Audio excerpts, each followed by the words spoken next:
you were okay. When you told the story of you getting in the accident that snowy night after St. John Fisher basketball, the thing that I think we didn't spend enough time talking about was how you are lucky to be alive based on where that happened, and how it all went down. Right. So, like, the thumbnail of this was, Derek, flip me off. He got you. You see what happens? Damn it. You see, you let your guard down for 1 second, the pizza dude gets you with your silly juvenile middle finger game. It is silly and juvenile, isn't it? I love it. That's why I love it. That's why you love it. We're all 12 in the sports bar. Derek getting us up here on YouTube and Twitch. Thank you, Derek. Yeah, it was just a night where, okay, it's snowing a lot. I slide into another car, or the other car slides into me, and it kind of, come to find out, it breaks my axle afterward, the front axle. You're in your car stuck in the center lane. I'm in center lane, and as I'm sitting there, I'm like, I'm not going anywhere. Probably, you know what? Probably not a good idea for me to be sitting in this car.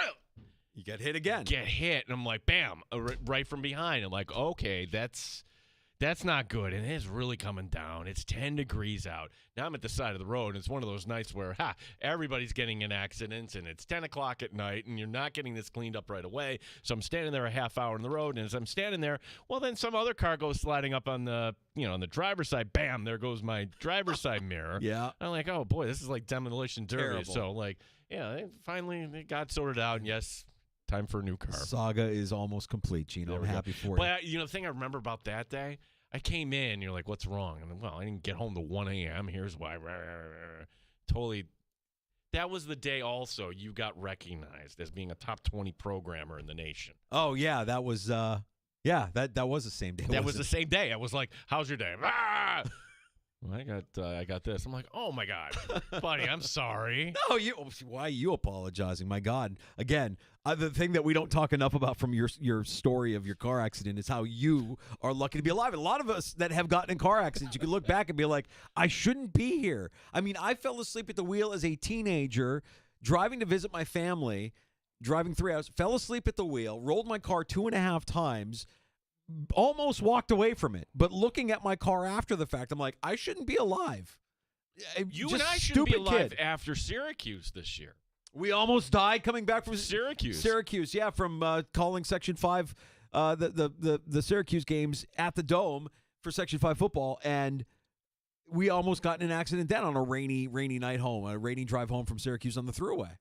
You're crazy. So, yeah, we just thank our stars that we're still able to do what we do every day, Gino. We are here. We got another great show today lined up. Michael Leone, Rochester Americans head coach, stops by the Sports Bar 425. Big series this weekend, back-to-back nights in Laval, looking up at the Rochester Americans, the first place Rochester Americans, and the Amherst coming off of 2 shootout losses over the weekend. Do we ask him this question? And I'm just putting this out there. Laval is, by all accounts, like one of the more rabid fan bases than you would expect, right? It's a suburb of Montreal, and you have players that everybody's kind of familiar with, and maybe you can't afford tickets to go see the Montreal Canadiens, but you can afford tickets to the American Hockey League team, and Canada loves hockey. They love, Canadians hockey there in Quebec. And here comes a team called the Rochester Americans coming in. Oh no.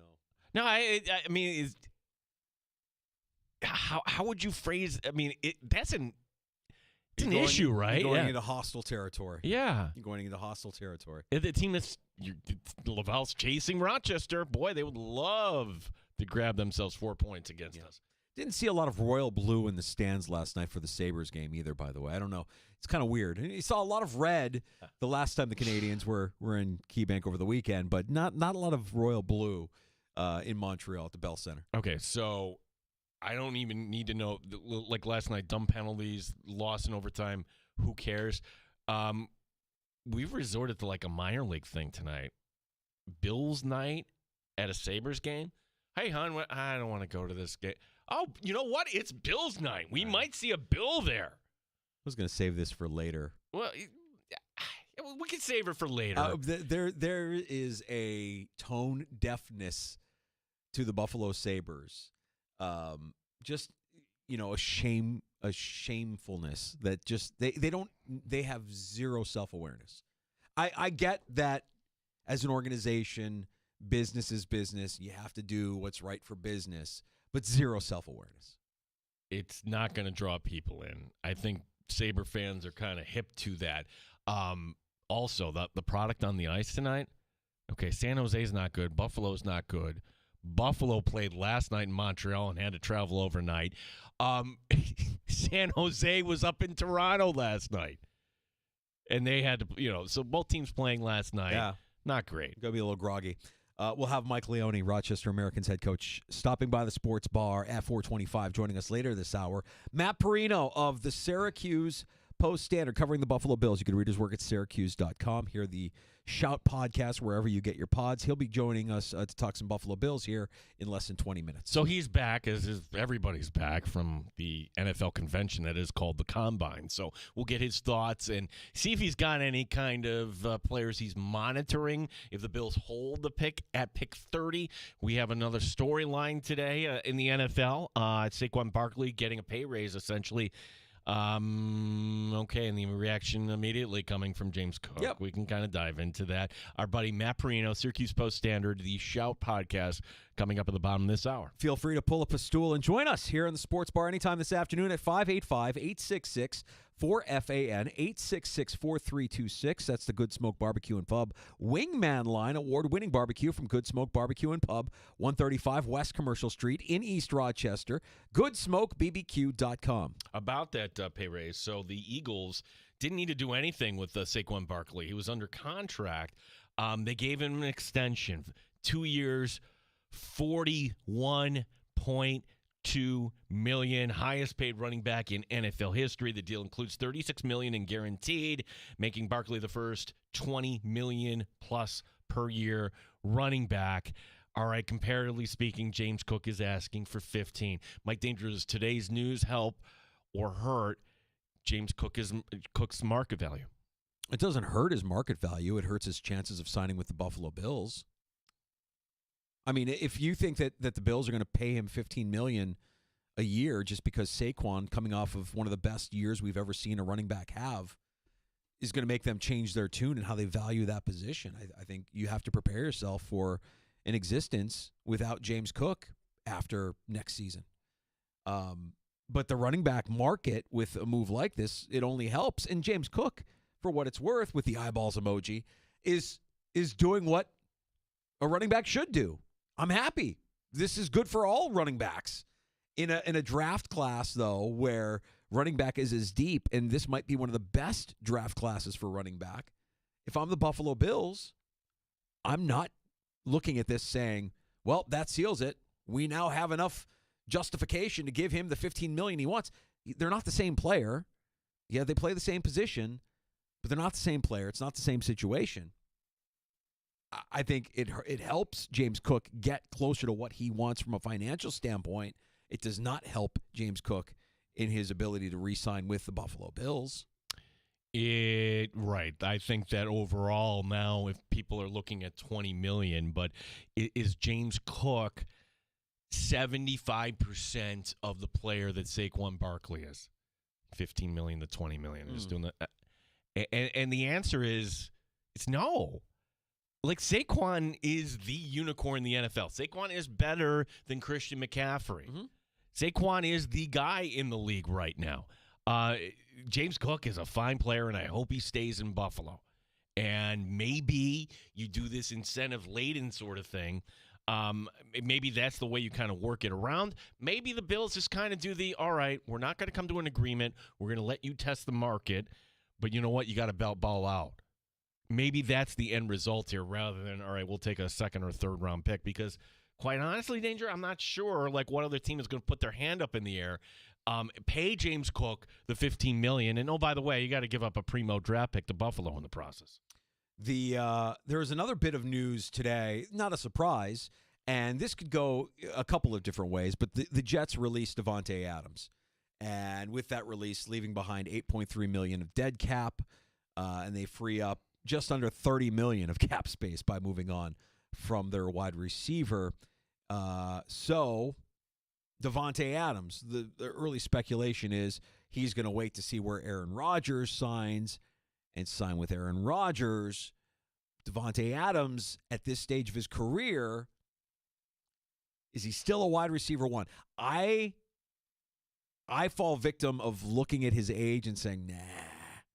But then when you watch some of the plays he made for a bad Jets team, Adams still has game.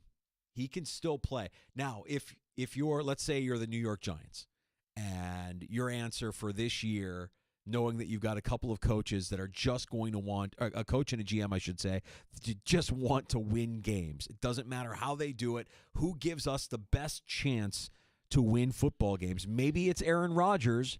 Maybe it's Davante Adams. Could you imagine a world where Aaron Rodgers is throwing to Malik Neighbors and Davante Adams with a pretty good defense? I would be somewhat optimistic if I was a Giants fan with that. I think that the Aaron Rodgers thing gets played up a little too much. I'm sure Aaron Rodgers would love to bring him in. Davante Adams, remember, left Green Bay because what? He wanted to get paid. And here were the Raiders willing to pay him. Yeah. And, okay, you're not playing with Aaron Rodgers anymore. You're playing with Carr, and it's the Raiders. And it's kind of all right, so I need to get out of here. And basically the Jets, Aaron Rodgers gave him kind of a lifeline. So from the standpoint of, does Davante Adams feels like he owes Aaron Rodgers, for getting him out of that Vegas situation? Probably not. No, it's very simple what this should come down to. Who is willing to pay him the most money at this point? This is the last time this guy gets to cash in. And I've seen a lot of people say, well, he'd be great for the Bills on a team-friendly deal. Or right. I love that. Again, like team-friendly. We go through this every year. Doesn't he want to win a Super Bowl? Doesn't he want to get – he only has a short period of time to make money. So if there's some team that is willing and able to do this, like take, for example, a team like Washington, let's say, that will all of a sudden be like, wow, if you add that to the mix, they've got the money to do that. What about New England? Are they going to do anything for their kid quarterback? They should be the ones saying, hey, come up here. They've been aggressively talking about getting a wide receiver one for Drake May. So New England would make a lot of sense, and they have that cap space. I guess it comes down to what is it that Adams values. And we'll put the team stuff aside, like the winning championships aside. Every player wants to win a championship. But, I want to go to the place I have the best chance to win. It comes down to money, and it probably comes down to comfort. And I think he does have that comfort with Aaron Rodgers. I'm not willing to completely dismiss that he's going to divorce himself from the Aaron Rodgers relationship, that I think the two of them are somewhat joined at the hip. And if you see Rodgers sign with, say, the Giants, it would not be a surprise to me to see a team that is right now 12th in the NFL in terms of available cap space for their top 51. All right, and the New York Giants make a play for Davante Adams as well. So does Aaron Rodgers do like a LeBron thing? Like, hey, I'm talking to the Giants. I'll do my Aaron Rodgers. I'm talking to the Giants and talking to Tennessee. The Raiders called, but I know you don't want to go back there. What if we're a package deal? I mean, if you're Aaron Rodgers, you're probably kind of selling that too, right? He wants his people in there. Sure. Like Alan Lazard will definitely follow Aaron Rodgers. Alan Lazard has been given the permission to go seek a trade. So, yeah, there's a lot that can potentially happen here. And, again, just looking at this through the lens of the Giants, if you're Joe Shane, if you're Brian Daboll, if you know you're going into the season and you need wins, best chance to get us wins, who gives us that? It's not Shedeur Sanders. It's not Cam Ward. It's not, I'm sorry, even though, well, maybe it is, but I struggle to believe that Tommy DeVito, the only guy, what am I saying? Of course he's on the team. Because he's Italian!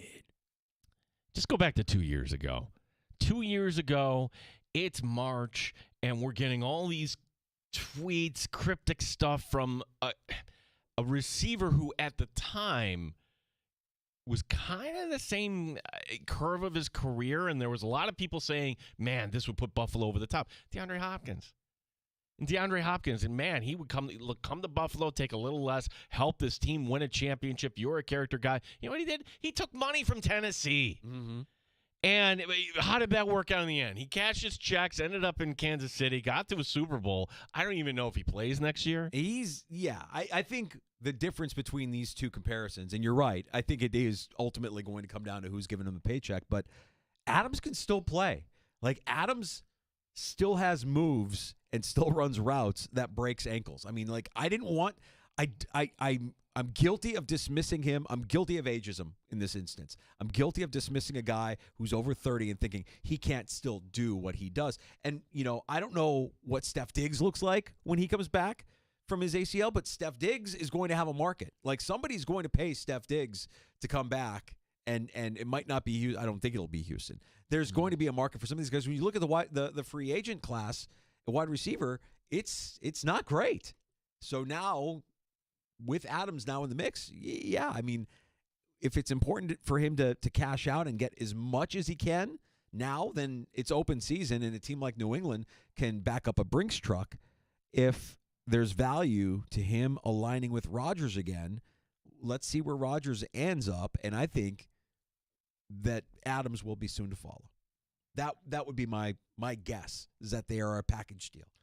I think Aaron Rodgers does play in this league, by the way. Oh, he wants to play. He wants to play. It's not that he doesn't want to play. I mean, if he doesn't sign with a team when the league year begins, then I would say he's waiting in the weeds, ready to go in the event that there is that, catastrophic injury in the off season or in the preseason where he can go and start right away. He's not going to back up anywhere. That's not going to happen. It's not going to mentor anybody? I don't believe that. No, I it's not going to be the team that drafts a quarterback. And I'm going to. Sorry. No, I don't buy that at all. I mean, maybe he'd mentor Tommy DeVito. Funny, like this 2024 Jets team, I think Devontae Adams is so good that when it's all said and done, he ends up in the Hall of Fame. And you're going to look at that team and like, man, that team was really bad. You had Hall of Fame quarterback, Hall of Fame wide receiver. Mm-hmm. It was crazy what the Jets can do to do it. But when you look at some of the plays that he made last year for the Jets, and nobody was really paying attention because the Jets were bad, Rodgers made some throws. Statistically, it was not a great season for Rodgers. Statistically, I want to say by QBR, it was his second worst season in his career. But he still made some throws. He still made some plays. And Devontae Adams still has game, can still play, and now is a free agent. Interesting stuff out of the NFL, as always. Man, I wanted today to be the day that we kind of go through. Do we have time today to do a recap our bold predictions? We have to, right? How about the 5 o'clock hour? Happy hour? Happy hour. And look, let me give you a little teaser here. And I poke fun. This wasn't nice on social media, but guess what I have? It's not only our bold predictions, your bold predictions you gave us back in August. Aha. This one, who should I go for? I'll give you, give me option 1, 2, 3, or 4, Danger. Go with option 3. Option 3. Okay, option 3, Steven Victor, our buddy. Steve said Lions over Texans, his bold prediction. For the Super Bowl. Yeah. Okay. I mean, I think the Texans is a flop. We were warning you on the Texans. Yeah, I think one of my bold predictions was that the Texans would not come anywhere near what they did in 2023. They did make the playoffs. They weren't as much of a flop as I thought they would be, but they certainly took a step backwards, and C.J. Stroud did not look like the same player through the course of last year. We'll recap those bold predictions and your bold predictions from earlier in the 2024 NFL season during happy hour, and I also had the AIs go ahead and look over our predictions and give us a score, give us a rating, see how we did. I don't know. I think like the real intelligence sometimes is better than the artificial. You know, we're working with it. Yeah. We're working with the artificial intelligence, Gina. We're trying to make it, more like us. They think more like we do here in the sports bar. We're working on it. Matt Perino, Syracuse Post-Standard. Our guest next, we talk some Buffalo Bills, and we'll discuss what this new extension for Saquon Barkley means for the future of James Cook in Buffalo, and more with Matt Perino, Syracuse.com, next on The Fan.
Buffalo Sabres look to break a 3-game slide tonight. It's Bills night at the Arena. San Jose coming to town. We'll have the game coming up at 7 p.m. Amerks head coach Mike Leone joining us next hour here in the Sports Bar. Philadelphia Eagles giving a pay raise to running back Saquon Barkley.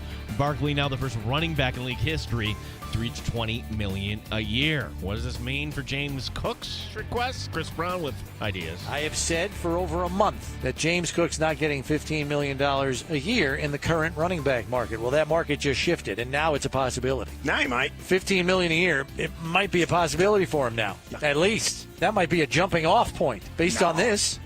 Well, let's get the opinion of Matt Perino, Syracuse Post-Standard. He'll join us next. NBA tonight, the Knicks hosting Golden State. Gene Battaglia, sports leader, 95.7 FM and AM 950, The Fan, Rochester. Neat or on the rocks? It's the Sports Bar with Danger and Battaglia on the Sports Leader, 95.7 FM and AM 950, The Fan, Rochester.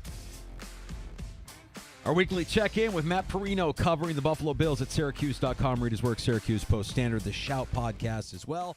What say you? Because we all scoffed at $15 million per for James Cook, given the Buffalo Bills' tendencies and how they value the running back position. The world is changing. The running back market is shifting. I kind of still maintain, Matt, that $15 million may be more than what the Bills are willing to spend for a running back that isn't out there all three downs, and certainly a running back that didn't produce the way we saw a historical season from Saquon Barkley. What does this all mean for the future of James Cook in Buffalo? Yeah, I think that James Cook is going to run into the issues that I think we've been talking about for a couple of weeks, right? He's not used at the same clip as a lot of these top backs. I mean, you look at the usage numbers for the Derrick Henrys of the world, the Josh Jacobs, the Saquon Barkleys, and he just hasn't been in that tier yet. And there's a lot of reasons that go into that. You know, when you leave James Cook on the field on a third down, you got to trust him to be able to pick up a blitz. You got to be able to, you know, at times in his career, there's been some drop issues.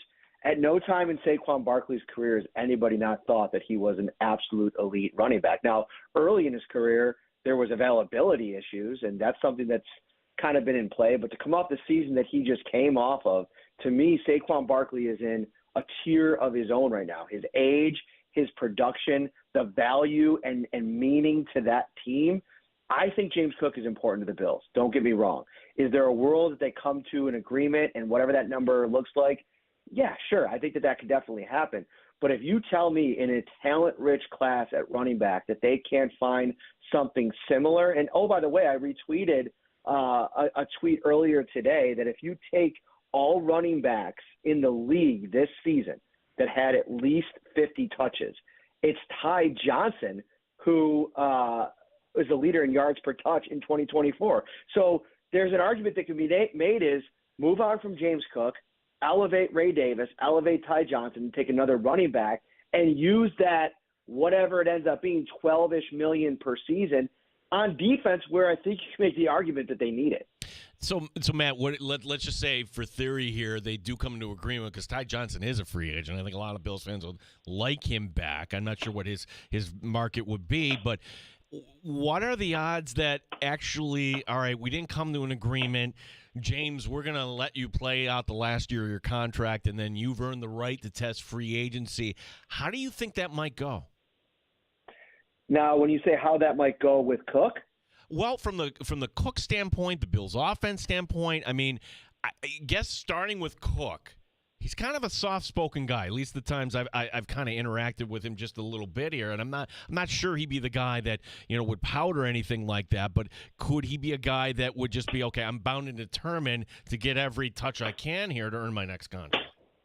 Yeah, I mean, that could definitely get a little bit strange because of what he probably wants on the other side of things. But if he goes out and has a similar season that he did this year, he's going to be the top running back on the market in free agency. So he'll be playing for that as well. And I agree with you. He doesn't strike me as the kind of guy that's going to want to cause any kind of distraction or not be a team-first guy. But there's the business side of this thing, too. And he was actually really close with Stephon Diggs. I mean, he saw how that kind of played out over time. So it's got a kind of a funny deal. So if you're the Bills, maybe you sit there and think if you do draft a running back in this class and you do bring back Ty Johnson, maybe you do get maybe aggressive with moving off of him to avoid any of that. Although I do think with the way that they've set this up and how much Brandon Beane and Sean McDermott have raved about him, I think that they probably believe internally that the conversations to set up a big kind of prove-it year, whether it's with the Bills or elsewhere, they could probably come to that kind of agreement before the year. Hey, last week when we talked, Matt, we discussed the Shakir extension, and we talked about the Bills not being done at wide receiver, that you still lack that true number one, especially based on what we heard from Sean McDermott and Brandon Beane and their thoughts on who's about to be a second-year receiver in Keon Coleman. Devontae Adams is out there. Is he somebody that you still consider to be a wide receiver one, somebody who can work the outside and be that deep threat and be that kind of alpha in the room for Josh Allen? Is that something that the Bills would have interest in? And how do you think this all works out? Because as soon as he got released, I know there were a lot of Bills fans that were saying, come to Buffalo. Right. Yeah, I mean, I still think that he has great football left in him. Is he the same weapon that you remember in Green Bay? I think we're getting further and further away from that. And so on this team with this collection of players, yeah, he would be the wide receiver one, and I think you could do a lot worse. But I also think that there's other alternatives. You know, one of the ideas that I've been talking about on the show in the last couple of days is something that Ryan and I talked about in season. Like, things are in a weird place in New Orleans right now, right? And if you look in the draft, Matthew Golden is a guy that if he's within range and the Bills can select him, perfect. You have your boundary one of the future to pair with Keon Coleman with whatever he's going to be in terms of 1A, 1B, maybe 2, however that ends up figuring out for that young player. But if you can't get that bona fide top 3 or 4 wide receiver in the draft, you're still going to have some work to do to go out there and get a guy that fills what they were hoping Amari Cooper was going to fill last season. Is that Cooper or Adams? I don't know, guys. I'm not in the business, and I know the Bills are in the business typically, of investing multiple years and the kind of dollar figure it's kind of take for a guy that deep into his 30s. What about another guy that I think a lot of us would say is in his prime right now? We do have a report, a guy in Seattle, Corbin Smith, we've had on our show before, Matt, saying that there's chatter between Buffalo being one of the teams that is interested. Now, who knows if Seattle is actually going to move DK Metcalf? But your thoughts on that wide receiver and how he might fit in and what that could possibly look like? Yeah, I think if the price is right, and we're coming off of a weekend that featured Deebo Samuel going for a 5th-round pick, which you can make the argument at this stage of Deebo's career, he's not the guy that he was 3 or 4 years ago when he was putting up those kinds of numbers. He's always injured, so 5th, some might even argue that it's kind of high. DK Metcalf, he's played a ton of football.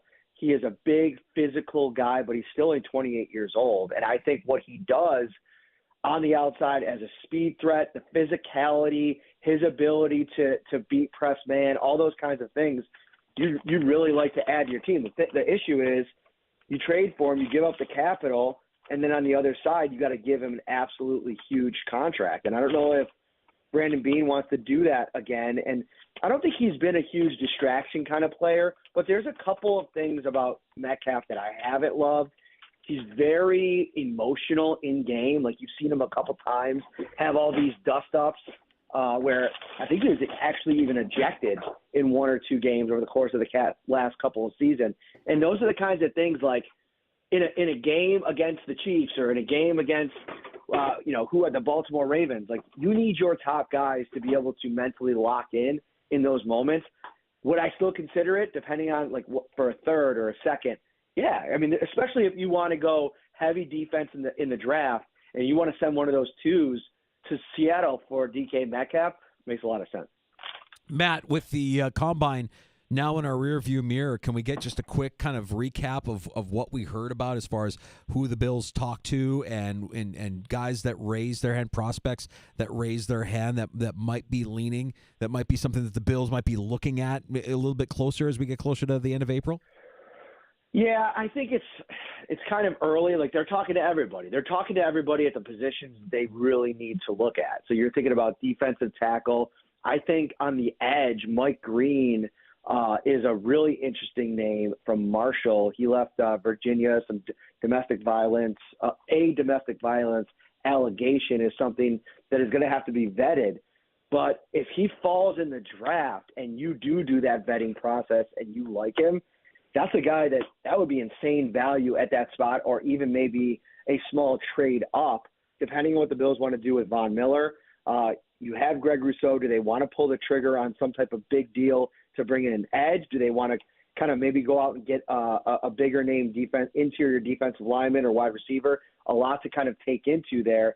He's obviously a piece of that. Kenneth Grant out of Michigan is, I think, on the top of everybody's wish list, or most Bills fans, because of how he potentially compare with Ed Oliver. There's so many different players at defensive tackle. And this is a deep defensive tackle class. I retweeted a clip from Kay Adams. They had Joshua Farmer, another high-profile one technique, I should say, on their show, and from Florida State. And we know the Bills spent a lot of time recruiting down there. And he said he'd love to play with Ed Oliver. And I think that's the kind of guy, maybe not at 30, but somewhere in the second round. Like, if he's kind of hanging out there, maybe you want to get aggressive and move up with those 2 2s in the second round and go up and get him. That could be interesting. Everything I've seen from Matthew Golden, the wide receiver out of Texas, you got to absolutely love. I mean, it checks so many boxes. The speed element, the ability to have a nuanced route tree, but one that you can add to and maybe is eventually going to be even bigger and better. And I think that's the kind of player that pairs well with Coleman, is you want to get a speedy route runner to pair with a guy that's a little bit more brooding in his ability to get open and physical. We saw kind of like the entire highlight package for Coleman in the Seattle game last year, and that's what they want him to be. Really physical in the run game, ability to kind of win contested balls, especially in the red zone. And so I think those are a couple names early on in the process. But I was talking to the guys in Buffalo, Jeremy and Joe, this morning. I don't think safety's off the list either, because Taylor Rapp, going into a contract year, I believe, or maybe two, the second year, which is guaranteed, and the third's not. I have to look at the contract details. And then Cole Bishop, those are your safeties right now. And I know DeMar Hamlin's going to be out there as a free agent. We'll see what they do there. It wouldn't surprise me if best player available, if they have pick 30, isn't the top safety on the board. And I've been a little critical of the Bills not addressing that spot before with the likes of Brian Branch in the 2022 class. Kyle Hamilton's been a guy that's been bandied about. Cooper DeJean played slot corner for the Philadelphia Eagles, but he's a guy they could have taken to play safety for them last year's draft when they went for Keon Coleman. I have my little crush on Cooper. Gene's 2024 draft crush. Yeah, we all have our draft crushes there, Matt. And yes, it did not sit well watching, although he did it against Kansas City in the Super Bowl. Matt Perino, Syracuse Post-Standard, is our guest here. Matt, before we get to the draft and the Bills addressing needs, if you will, in free agency, there still is some housekeeping the Bills have to do between now and the official start of the new league year. What's your best guess as how the Bills kind of manage the cap situation? Is it just as simple as release Von Miller and find a contract to restructure it to? I'm not a fan of the pre-June 1 release of Miller, only because the post-June 1 number is so large. Like, who knows? Maybe they restructure the deal or rip up the deal and kind of do what he did last year and take a pay cut and make him a part of the 2025 roster. We'll see how that ends up materializing. But if the plan is to move on from Von Miller, I like the idea of making it post-June 1, because I don't think the Browns or the Raiders, two of the teams that have some of those high-profile defensive edge rushers to maybe trade with, they're not going to be willing to move them before the draft, I don't think. And maybe all of this is just trying to throw teams off to kind of drive up the price, and Garrett goes before the draft. But if that doesn't happen, you need some space on the other side of this thing to make that kind of move. And I think even if it pushes up against the start of the season, The Browns aren't going to be good, especially in that division. The Raiders, they're not going to be good, especially in that division. And so when things start to go awry, you're going to need the kind of space to bring on a Myles Garrett contract or a Max Crosby contract if that's the way that thing goes. And I think that if I'm Brandon Beane, I'd be much more willing to move 2026 picks than I am 2025 picks because of the depth of the defensive line. Even if you trade for Garrett or Crosby, you're still going to need to probably find an edge rusher, a 3-tech, and a 1-tech in this draft. A lot of people push back. I tweeted last night. I shouldn't say a lot of people. It's like 3 people on X. That's a lot of people, I guess. I put out that, Walter Nolan, who's one of the top 3-tech interior defensive tackles in this draft, the Bills land him at 30. That is the kind of high upside pick at that spot that I would think is a home run for Brandon Beane. And people are like, another undersized 3-tech. Well, he's not that undersized. He plays at 300 pounds. He's 2 inches taller than Ed Oliver. It's not the kind of same build. And he is an absolute game wrecker. He blew up the Senior Bowl. Like, this is a guy that usually his stock rises over the course of the draft prospect. And are we sitting here in 2025 banking on anything from this defensive line as an answer currently on the roster, long-term, 2025 or beyond? I think it's time to start stocking the cupboard with as many good players, game-wrecking potential players as you can find in this draft. I don't care what position they play. I want to go back to the Garrett conversation because, boy, it had a lot of fire when it was first announced, and we keep hearing a steady drumbeat out of Cleveland, and we can say that it's a smokescreen or they're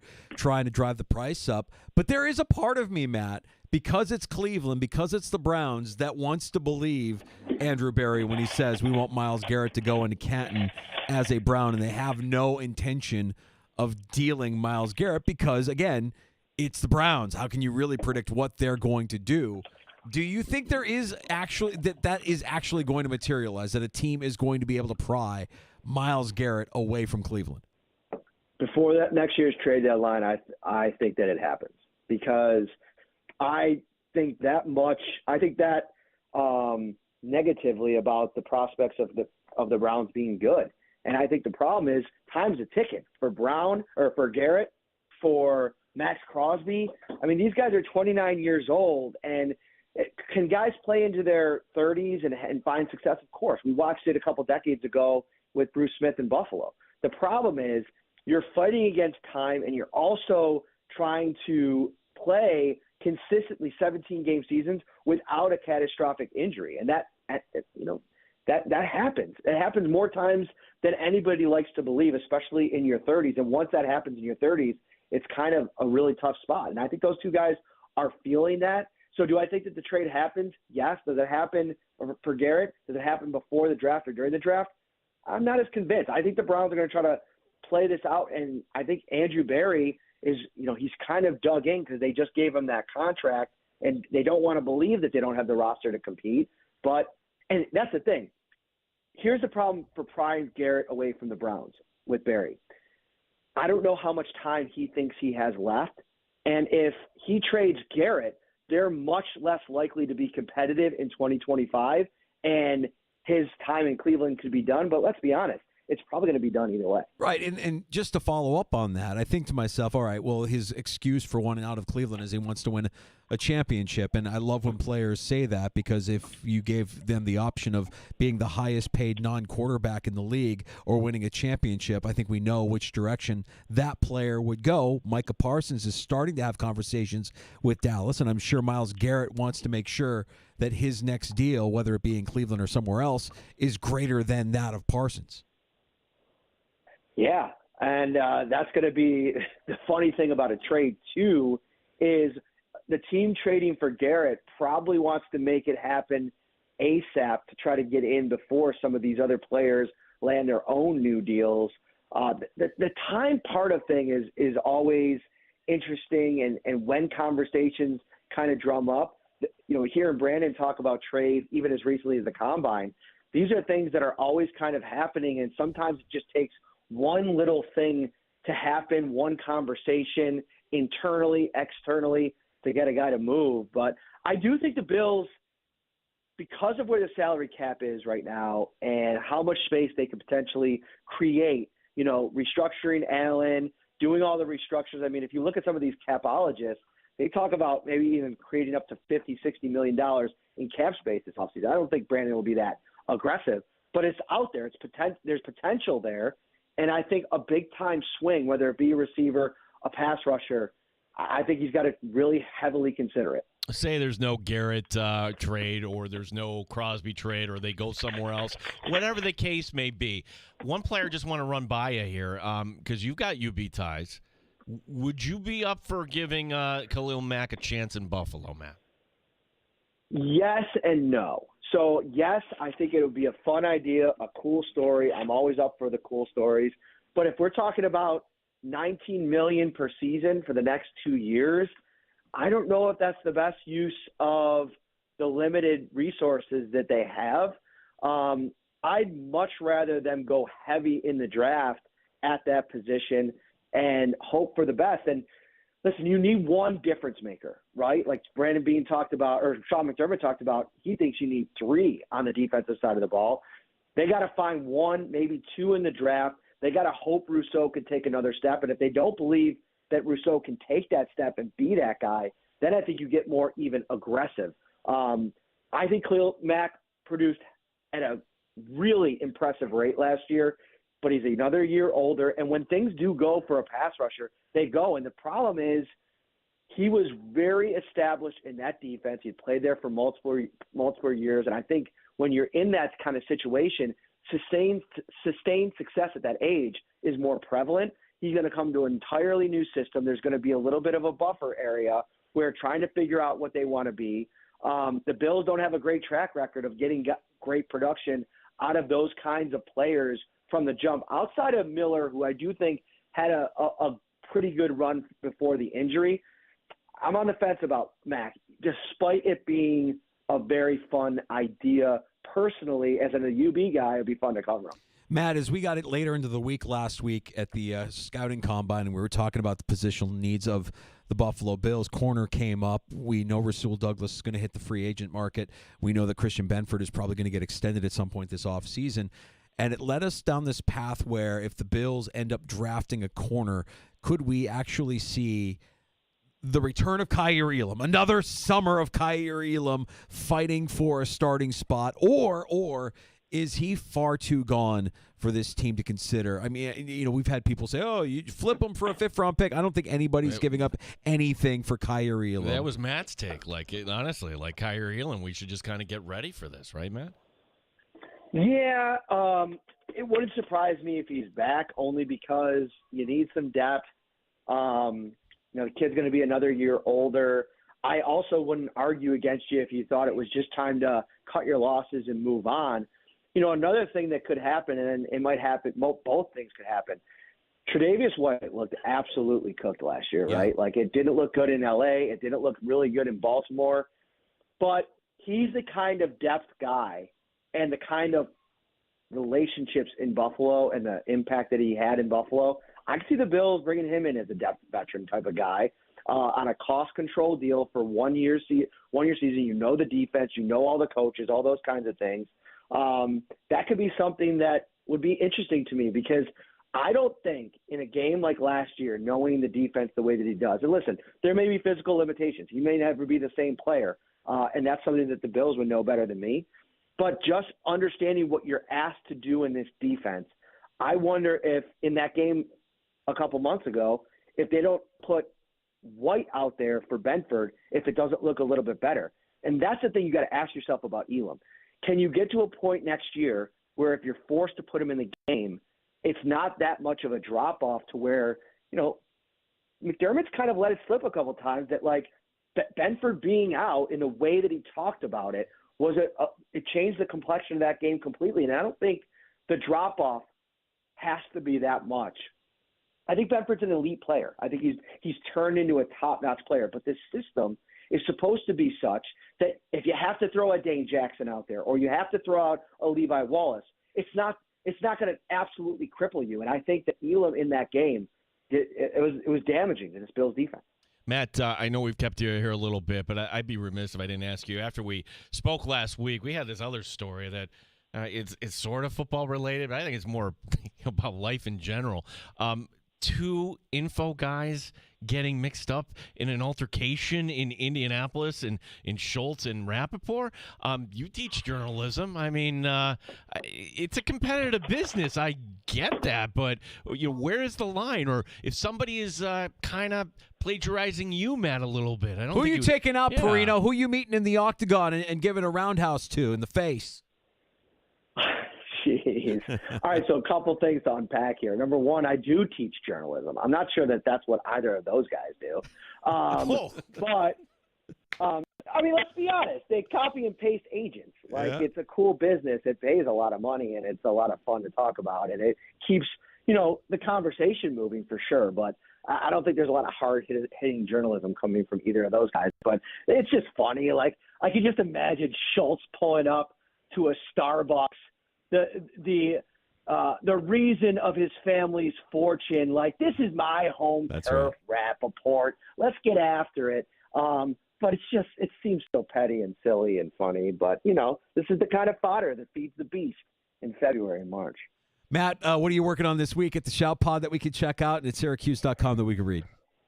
I think I'm always, very hesitant when I'm working on my first mock draft for the Bills of the season, because I never feel like I'm up to speed enough on the draft yet to drop it. The April one, I always feel much more ready to go. Like, put it out, talk over it with fans, do the podcast, all that kind of thing. But I do think I am going to drop my first mock draft maybe Friday. We'll see, maybe earlier. So that's the big thing, the big ticket item of the week over on Syracuse.com. Yeah, mock drafts are fun, Matt. Nobody should, it shouldn't raise your blood pressure. It should just get you thinking. That's all. Appreciate all the work you're doing. You know what it is, though, Gino? Like, when we're talking about the Bills, I cover the Bills all year long. I watch zero college football. I don't even pay attention to it until probably the week before the Combine. So now it's like this full court press to try to get as much up on it as I possibly can. And listen, draft social media. They'll come after you with any bad takes. You gotta vet them out. You don't watch college football. Do you believe a head coach that says he knew 0.0 about the wide receivers in the draft? Yeah, that head coach, yes. I think he's that wrapped up in everything going on at One Bills Drive and week to week and game to play, day to day and play to play and meeting to meeting and process and all that. I do believe it. And it's actually comforting to know that there's that much trust between the head coach and the GM, where the head coach doesn't need to know anything about the wide receivers going into the draft because the staff has done their job. Right. But there's also something, and I brought this up, and Sean didn't really, I don't think, completely compute the question, and I kind of asked it a little bit funny.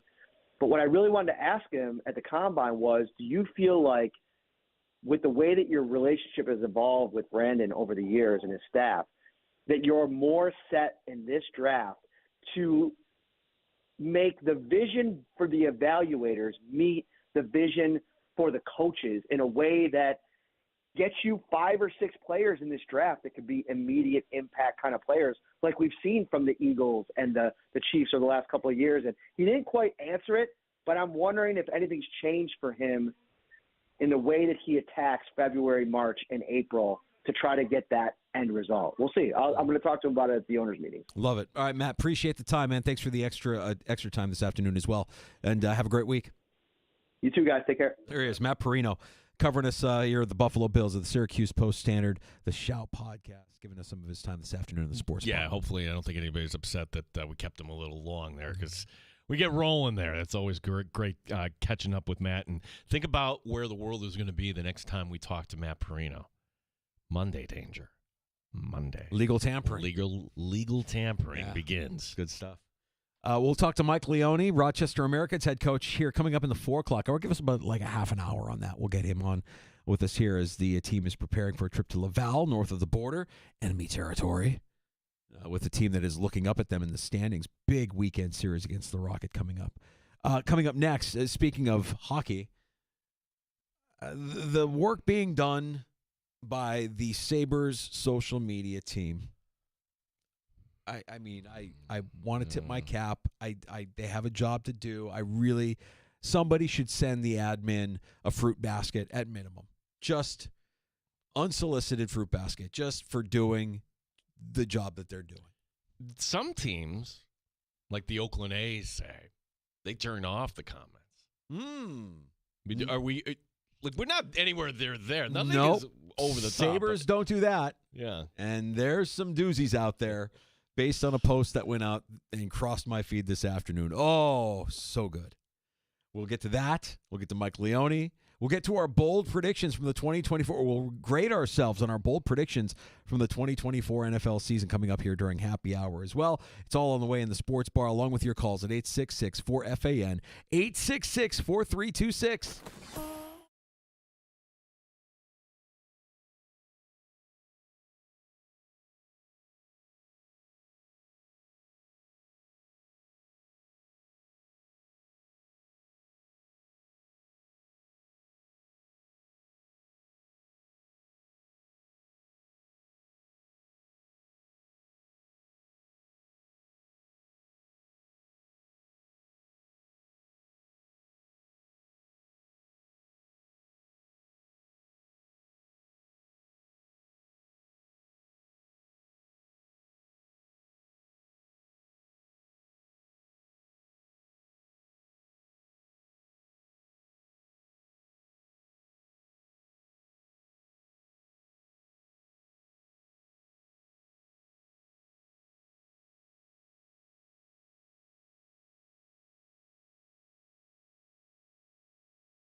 7 FM and AM 950, The Fan, Rochester, an Odyssey sports station. The Fan, Rochester, sports update. Sabres look to break a 3-game slide tonight. San Jose coming to town. Head coach Lindy Ruff not giving up hope. Well, we've talked about we got to go 4-0-1 now, and I know that's a tough schedule, but take it one game at a time. We're going to stay invested in what we're trying to do here. It may take a couple segments to catch up, but it's something I want the team invested in. I think it's something that they bought into. We'll have the game coming up tonight at 7 o'clock. Amerks head coach Mike Leone joining us later this hour here in the Sports Bar. Amerks up in Laval this weekend. Philadelphia Eagles giving a pay raise to Saquon Barkley. Barkley is now the first running back to reach $20 million a season. NBA tonight scheduled highlighted by the Knicks hosting Golden State. Gene Battaglia, the sports leader, 95.7 FM and AM 950, The Fan, Rochester.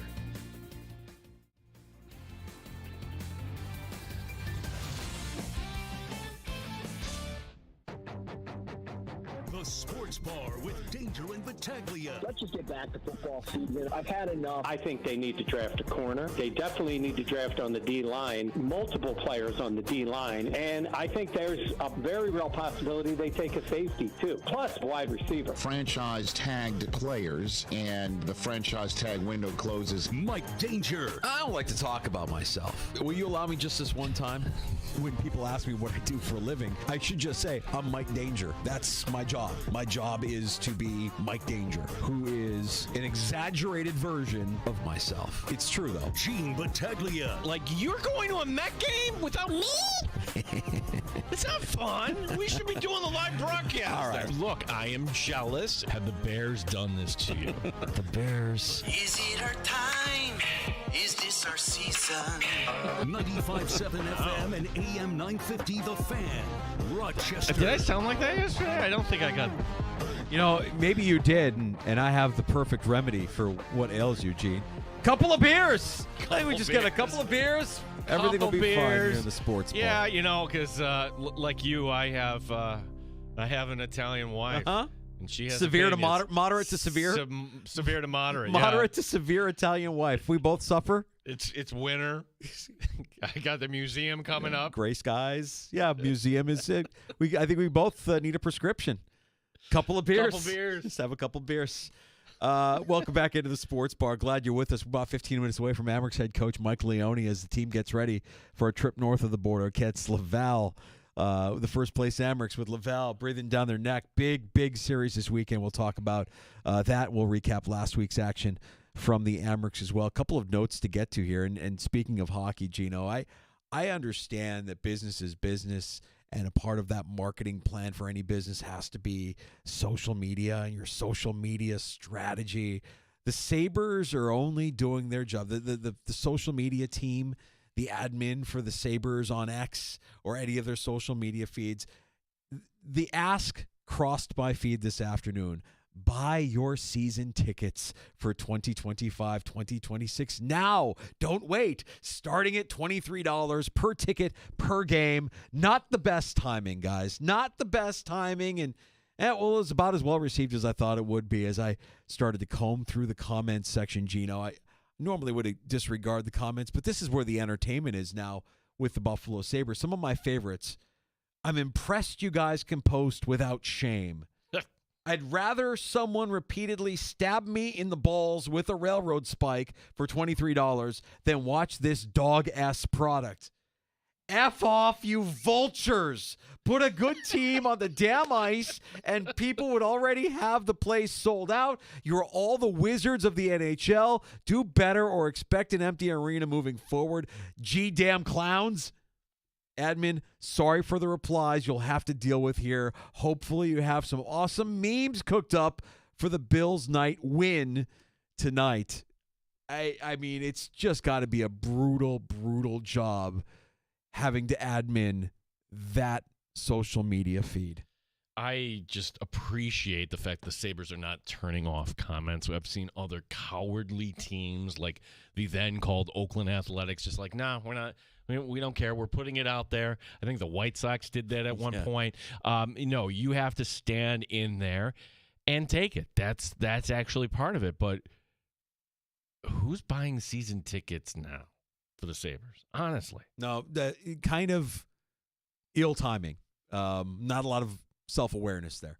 I mean, if you're going to put that message out there, put it out there, a couple of weeks ago when they had a little bit of a streak going. Well, look, this is not a hypocritical take. When the Amerks have their Bills game, it's a theme, and it sells tickets, and you know what? People enjoy that, and it's March, and everybody has a fun, and you score the goal, and do. They're doing this tonight in Buffalo. Why is it not a hypocritical? Because that's a major league team. You shouldn't be doing that.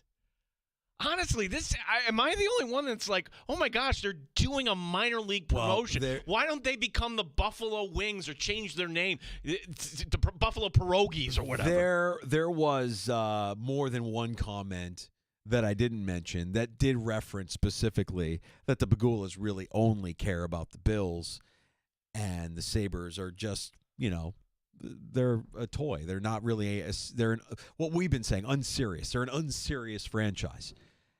I get what you're saying. They're just doing everything they can to get butts in seats. Like, okay, well, you're not going to cheer for will you cheer for the Bills? Come out for Bills night. It's a Tuesday night that, let's be honest, they'd be lucky to get 10,000 out there because it's San Jose too. Oh, the top pick isn't enough to draw you out? No, it's not. No. But you know what? You might see a Buffalo Bill up on the glass or sitting up. What Bills are in town? I know Shakir was just in town. Like, who are they dragging back? They're probably for this? dragging Shakir. Shakir will probably be up in the suites. That would be the one I would guess. I mean, like McDermott and Bean will probably have to do the Queen wave, right? Yeah. Or hey, we're here. Right. Just ill timing on the ask for the season tickets for next season. I know you have to do it. Let's time that out a little bit, but a little self-awareness there. A little self-awareness. You've lost 3 in a row. All hope is lost. And thus, the Sabres talk has concluded. Actually, it hasn't. This 7 o'clock tonight, but listen anyways. Listen anyways. We have a serious yin and yang thing going on here with sports in our town. I don't think we've ever had this, where it's been kind of extreme. No, the Bills haven't won the Super Bowl, right? But tell me you haven't been entertained. This has been a fun 6-7 year ride, has it not? Yes, it has. And now, like we've been saying, you compare that to the yang here, the crap that you see in that hockey arena in Buffalo. Yin and yang. Amerks hockey, they're the best in the AHL. High expectations. I think the spring is going to be a lot of fun. The spring never happened for IT hockey. The portal made it a complete faceplant for that program, unfortunately. Syracuse basketball, no bueno. Yeah. Not much fun. Okay, what's the opposite here? Danger, I think with that, I think we're due for something positive in our town. Can we get another major announcement at Oak Hill? What can happen here? Okay. What can we do here? That's what we're waiting for, right? We need something. It's opening day at Innovative Field? That's not enough. That's not enough. It's not enough. It's fun. We celebrate spring. They feed you good food. Who knows, Gene? Maybe free agency gives you something that you could be like, but that's not in our town. That's not in our town. Yeah. I don't have an answer for you. I really don't know. What would get you excited? What would get me excited? The Oak Hill announcement. Yeah.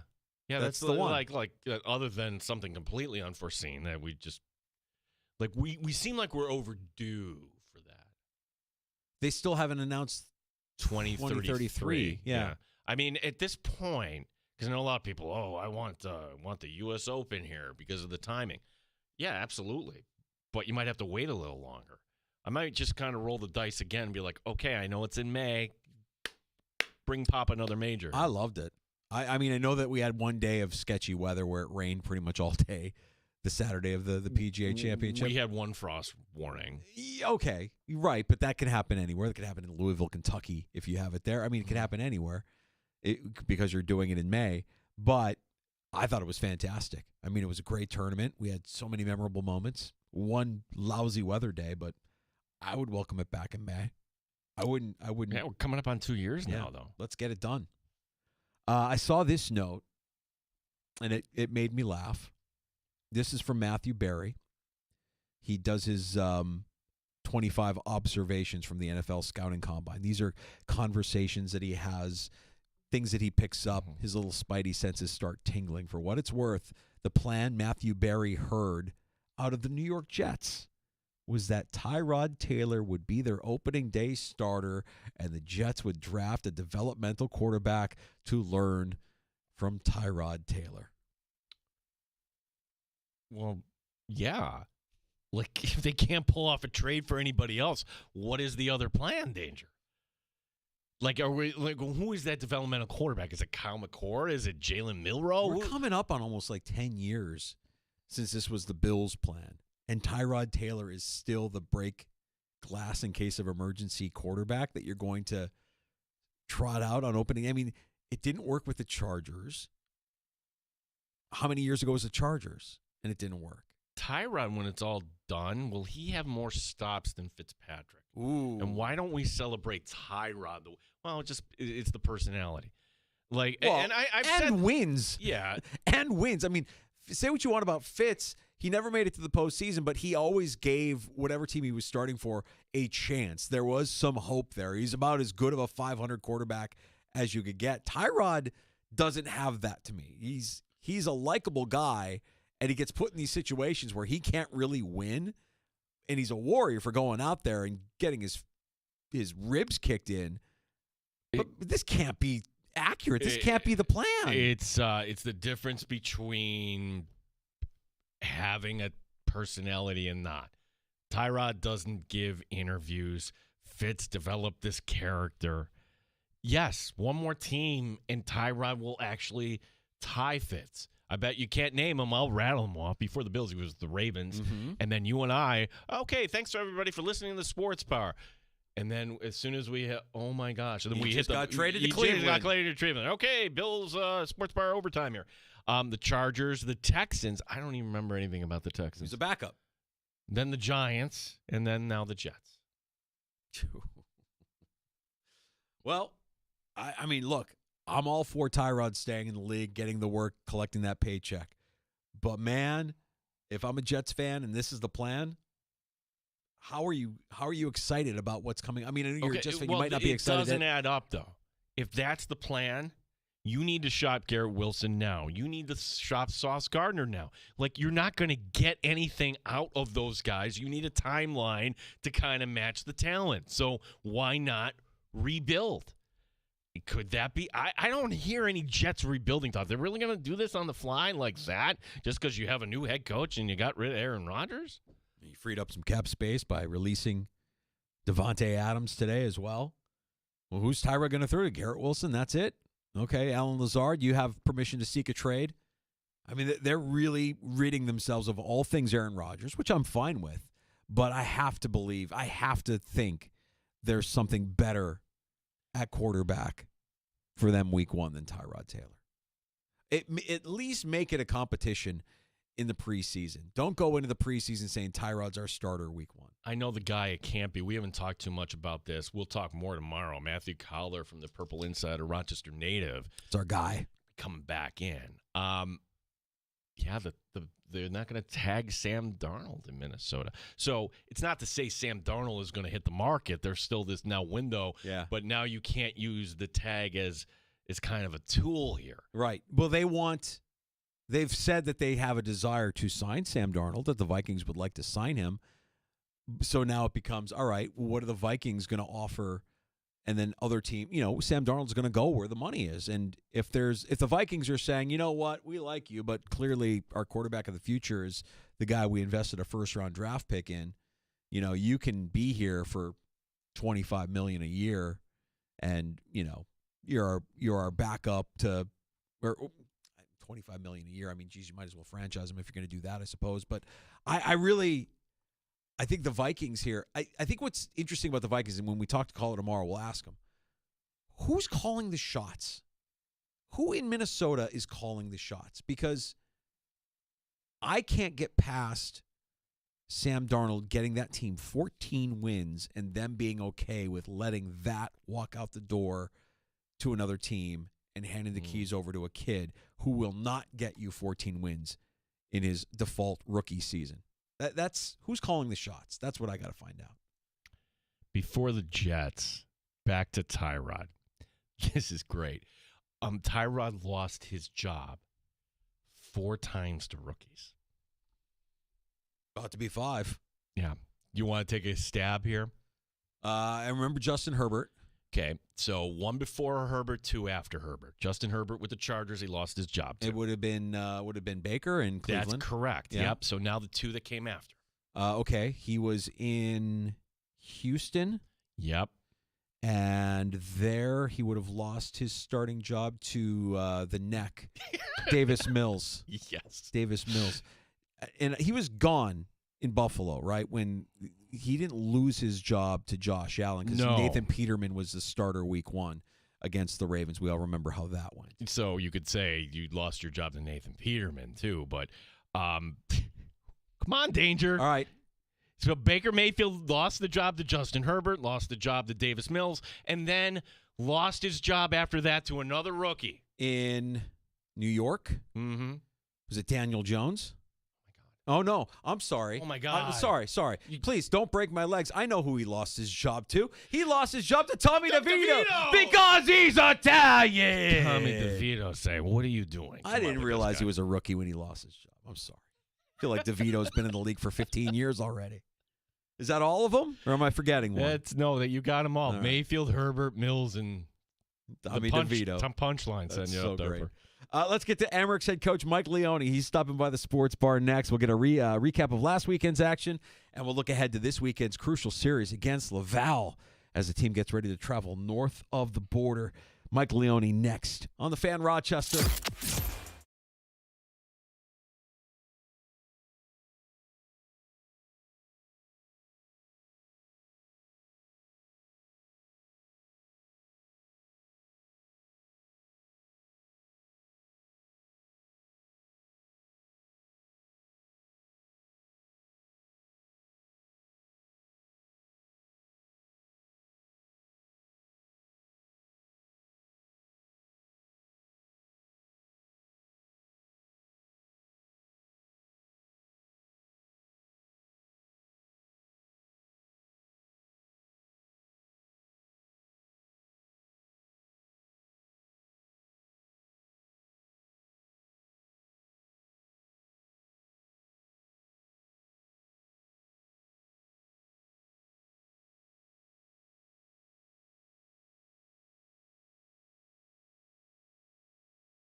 Sabres back home tonight after coming off a loss in Montreal. San Jose is the opponent. We've got the action coming up at 7 o'clock here on The Fan.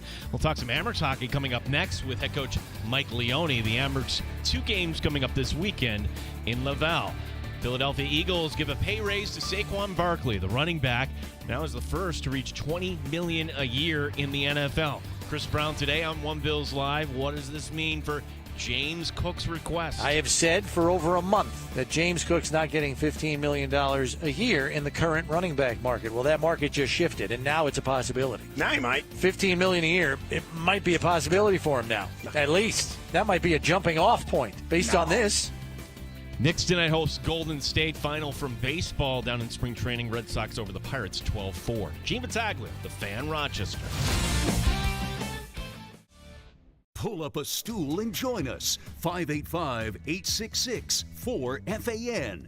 866-4326. The Sports Bar with Danger and Battaglia on the Sports Leader. 95.7 FM and AM 950 The Fan, Rochester.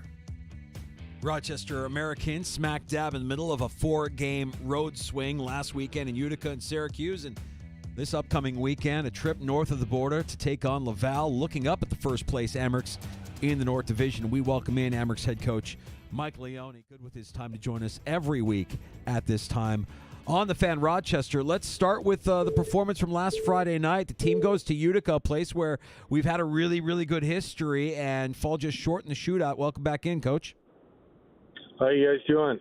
Hey, we're doing great here. I think just looking forward to a fun spring here. How do you view this past weekend, Coach? I mean, you do take 2 teams on the road, kind of going to overtime. I think a lot of teams would be like, okay, you know what, we got half the points this weekend, but you've raised the bar here.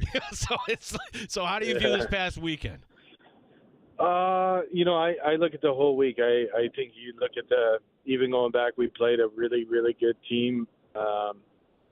In Wilkes-Barre on Wednesday, we had a great performance. I thought it was one of our better games for the season. And you look at the weekend, if you win, one of those in a shootout, you probably feel a little better. But once it gets down to the shootout, anything can happen, especially in overtime. And we didn't come on the right side of it. But I actually really like.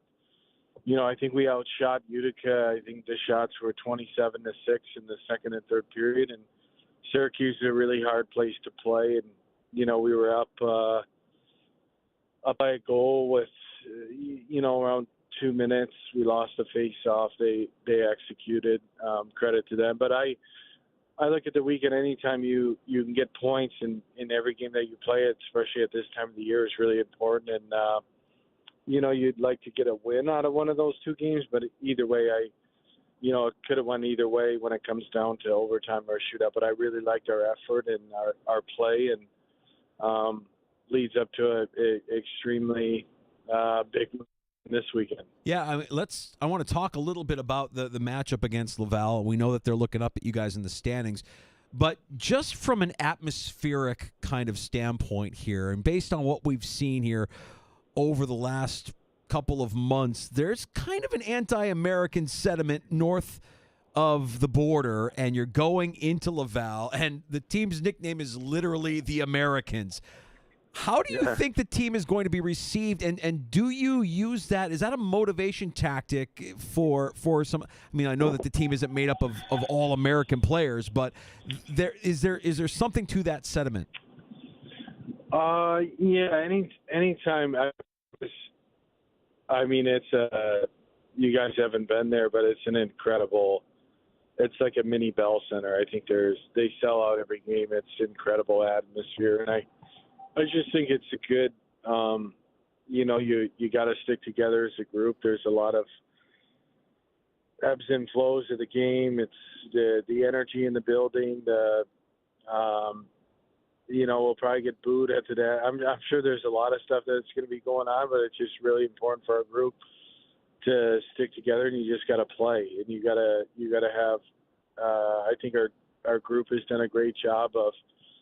If you look at our away record this year, we've played in a lot of tough buildings. We've been really good in Laval, and it's just you got to have poise and composure in those situations to stay disciplined and especially stay out of the box and just stick together. And our guys have done a great job of that, of just playing and one shift at a time mentality. And we're really looking forward to the weekend. Yeah, I mean, look, they're passionate, they're knowledgeable up there, and maybe they do boo for things that are not related to hockey there, and just what is on your chest there. But it's not like there aren't ties to their own country. I mean, they're knowledgeable. They know who's in between the pipes for Rochester, one of their own, and Devin Levi.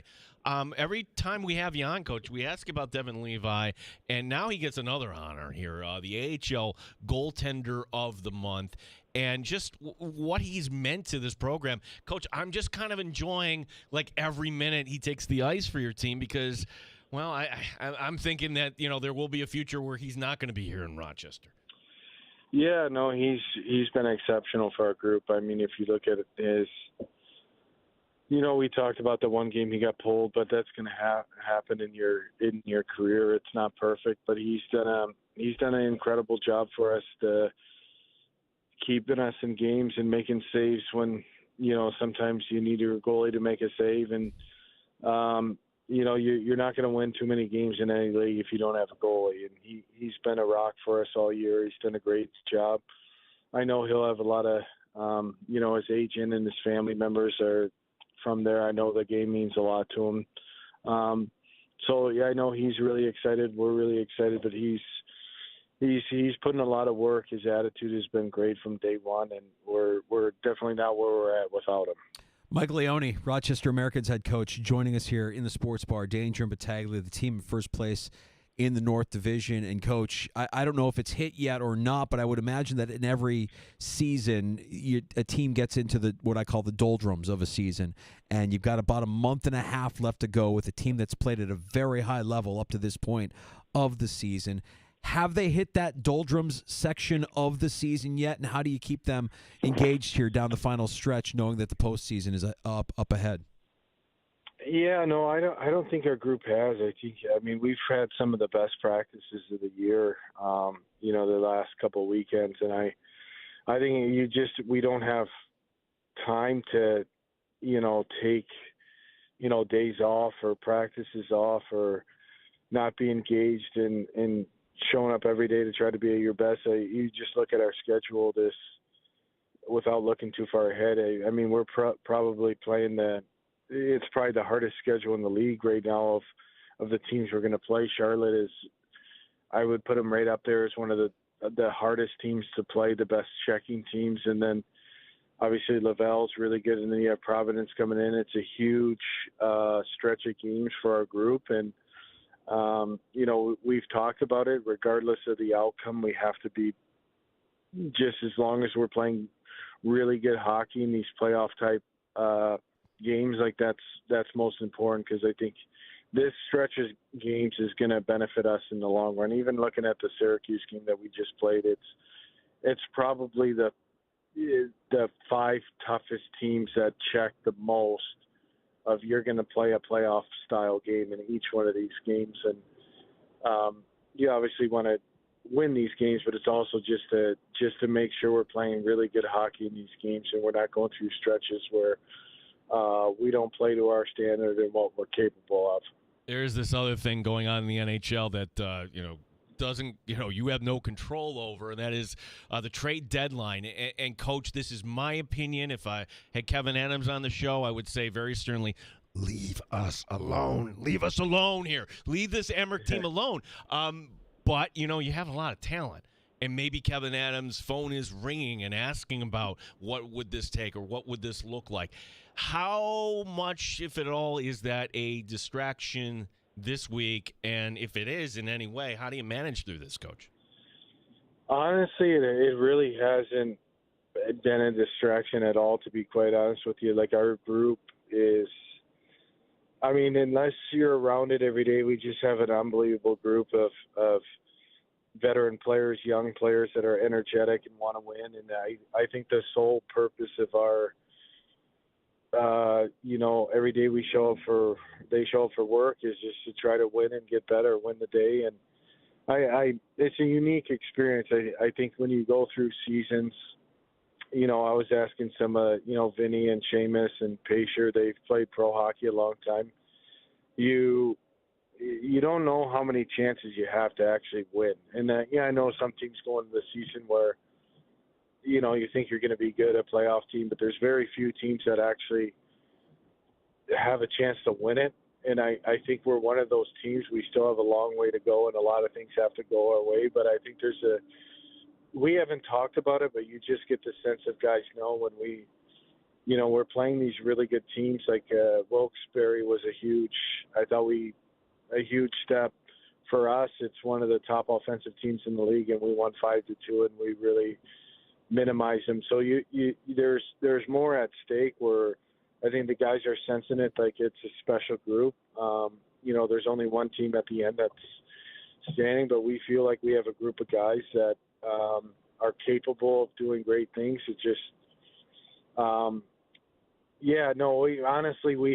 we haven't thought about it. Honestly, unless there's conversations in the room, I haven't heard anything. That's amazing. And do we know from above if, when you get past that trade deadline, I mean, this is down the road, but I mean, will there be some reinforcements potentially coming back to Rochester for down the stretch? There's always a possibility. As of right now, I think there's always, at this time of the year when you're talking to management about, you want to make like I said, you only get so many opportunities. Like I said, I was talking to Shamo today. He played 9 years of pro hockey, and in the AHL, he felt one out of those 9 years, one time he actually had a chance to win. So it's hard to get to. So anytime you think you can improve your roster, I think there's a lot of things that what has to happen, and there's certain players and certain teams that might be in the play. You just never know. There's always a possibility. As of right now, no, but you never know. Coach, one question for me about a player here, because there is a lot of talent, obviously. You're trusting the line with Isak Rosén and Brett Murray with Noah Ostlund, and it's kind of paying off. Like 19 points over the last 18 games for rookie player. How is year number one here in the North American game going for Noah Ostlund? Yeah, he's when you think about players of when you watch the Four Nations event and you think about guys that, I'm not saying he's going to play in the Four Nations event or play, but he's a player that can play in that type of environment. I probably haven't been around too many players that age, especially, he's 20 years old. All of his underlining numbers and his defensive metrics he's probably one of the best checking players in the league, and it's probably hard for some people to wrap their head around it because he's a really skilled player too, but he does everything right, and he's was going through a tough stretch to start the season, and I wouldn't even say it was a tough stretch. There's points are one things, but the amount of offense he was driving and scoring chances he was created, it was just a matter of time. And he's plus 15 too, and he's getting a lot of hard matchups against really older defensemen in the league, and he's finding a way to produce. And when he doesn't have the puck, he's extremely responsible, and we use him in all situations, like game situations. And he's a winning hockey player. He's he's every coach's, when you kind of want a player and how he should play, and he's one of those guys. So he's meant a lot to our group, and he has a lot of real leadership qualities for not really the most vocal guy, but just how he carries himself and how hard he works every day. And he's we're going to need him to be really good in the final stretch, and I have no reason to think he won't be. Well, Mike, we get excited more and more with each passing day down this final stretch about this team, and we're looking forward to seeing what you and the guys can come up with here down the final month and a half of the regular season. We know it starts with that weekend series north of the border at Laval this weekend. We'll be listening for it here on the Fan Rochester, and as always, we thank you for giving us some of your time this afternoon. Yeah. Thanks a lot, guys. Thanks for all the support. You got it. Thanks, Coach. Head coach Mike Leone, Rochester Americans, stopping by. Yeah, Laval's going to be a test this weekend, but he's not wrong. I mean, when you look at this stretch of games here, you date it back to Saturday against Syracuse. Laval on Friday and Saturday. You'll hear all of this action on the Fan Rochester, by the way. Charlotte comes to Blue Cross Arena Wednesday. We know how tough they've always been. Providence comes in for a week from Friday, the St. Patrick's Irish night, right? And then the following Friday, another matchup against Charlotte before going to Syracuse on Saturday, March 22nd. This stretch here, the beginning of March through the middle of March, is a playoff primer. It is, but you know what? You look at it's something like 8 of the last 11 games are at home. This just lines up nicely. If you can kind of get through this stretch in March, boom. There's no reason that not only can you not win the division, you can win the regular season crown, and you have the home ice for however long you go here. Yeah. I am going on Wednesday night next week, by the way. I'm long overdue, so sweet. Yeah, that's I love going, like, supporting the team here and everything, and encourage everybody to support our local teams. Yeah, Mike Leone, great with his time, always joining us here Tuesdays at this time to give us a little recap on the Amherst. Meanwhile, back to the Buffalo Sabres here just for a second. Did you see this? No. Okay, so let's get off of the Sabres asking for season ticket dollars that you're just not willing to hear it right now. Let's talk about what's going on tonight. It's Bills night at the arena there. You got to get the ice ready. Mike Danger, who's driving the Zamboni right now? Oh, Deion Dawkins. No. Oh. Well, he likes to drift. I thought that would be an obvious choice. Guess another one. The topic here is, who is this guy really? Sean McDermott is driving the Zamboni. Sean McDermott is your Zamboni driver right now. It's the first time in my life I think I've been jealous of Sean McDermott. He's got this big S-eating grin. I would too. Yeah. I would too. I've always wanted to do it. I remember growing up in ice rinks. Like you always look at the kid that was older than you when you're playing youth hockey, the kid that was in high school that somehow scored a part-time job, and he's driving the Zamboni like a cool guy around the ring. I'm like, I want to drive the Zamboni. That looks like fun. Never had the chance to do it. Still looks like fun. Look at Sean McDermott. Good for him.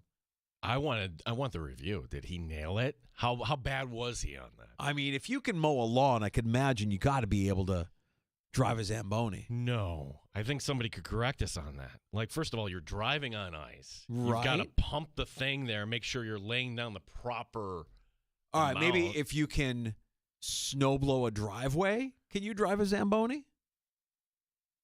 I put it this way. Could you nail it the first time? Probably not. Yeah, I would agree with you on that. It would probably take a few reps. But I have to believe that there's some similarities there. I just look at the patterns. Like I always like, after you mow your lawn, you're having your lawnmower beer, and you're having a couple of beers maybe, and you're tipping them back, and you're just kind of looking and admiring the work you just did. And you're like, hey, I got lines. Look at the lines. The lines are great. I see the same thing when I look at the Zamboni driver. Like, oh yeah, look at that. Perfect coverage. No overlap, no puddling, no ponding. Just a well-executed sheet. Well done. I think that would take a few reps. I don't know. But I'm kind of jealous of Sean McDermott right now. I've never said that on this show. No, you haven't. I would like to drive a Zamboni. That'd be a lot of fun. Fans, come on out tonight and watch Sean McDermott drive the Zamboni. You don't pay any attention to the Sabres on the ice. In between the games, just stick around between the games. So that had to be a dry run, right? Like that's the thing that they'll do between intermissions tonight. Is you mentioned that McDermott and Bean would do their Queen of England wave as they're showcased on Bills night here at the arena.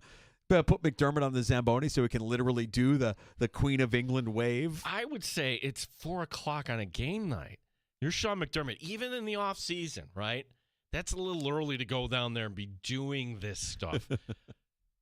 Now I got to tune in tonight just to see if he's actually going to be on this thing. Yeah. Or if he's just going to go for the ride and just going to wave. I mean, I could see him going for the ride and doing the Queen of England wave, the beauty pageant wave. I could definitely see McDermott or Bean doing that.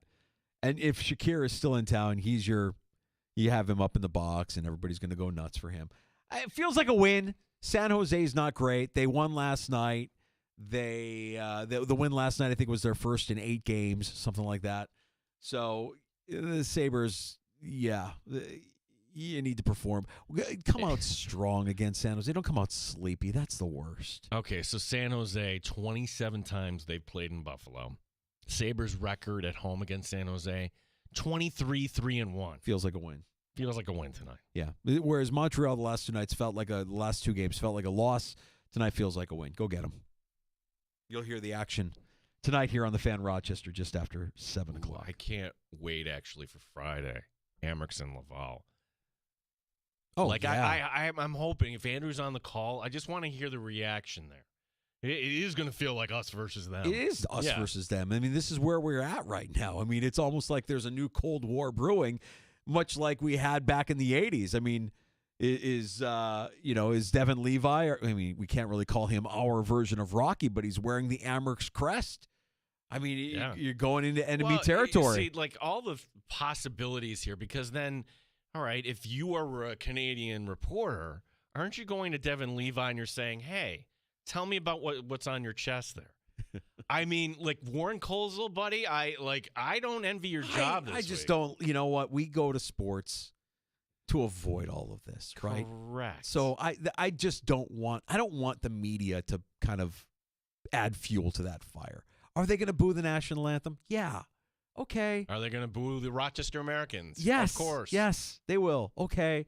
Not everything has to be politicized, and especially sports. Leave sports alone. We know what happens when sports get political. We've seen it. We remember it. I don't want to go back there. It's much more enjoyable this way. Can we enjoy it the way it is right now? Instead of leave Brittany alone, leave sports alone, Correct. Danger. Correct. Leave it alone. Correct. Hey, we've got to take a break and come back with our bold predictions for the 2024 NFL season. We are looking back at the predictions we made before the season started, grading our performance on our bold predictions. Do you want another listener one? Pick behind door number 1, or door number 2, or door number 3? Let's go with door number 3 again. That is from Beauty Bets. He knew this was coming. He was looking at his social. This is Beauty's predictions, bold predictions. Anthony Richardson plays all 17 games. The Colts win the AFC South. Aaron Rodgers plays all 17 games, and the Jets win the AFC East.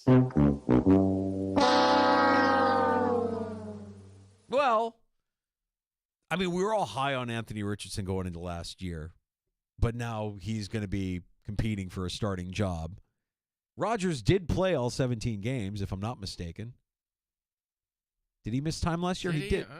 Did he miss time? I don't remember him missing time. All right, so maybe we give him a half point on Okay. that. Yeah. Well, we'll get to our bold predictions and make fun of ourselves. We also had the artificial intelligence give us a rating on our performance from our 2024 bold predictions in the NFL. And we'll quickly get to some NFL news and notes from today, including Saquon Barkley becoming the highest paid running back in NFL history and what that might mean for the Buffalo Bills running back James Cook.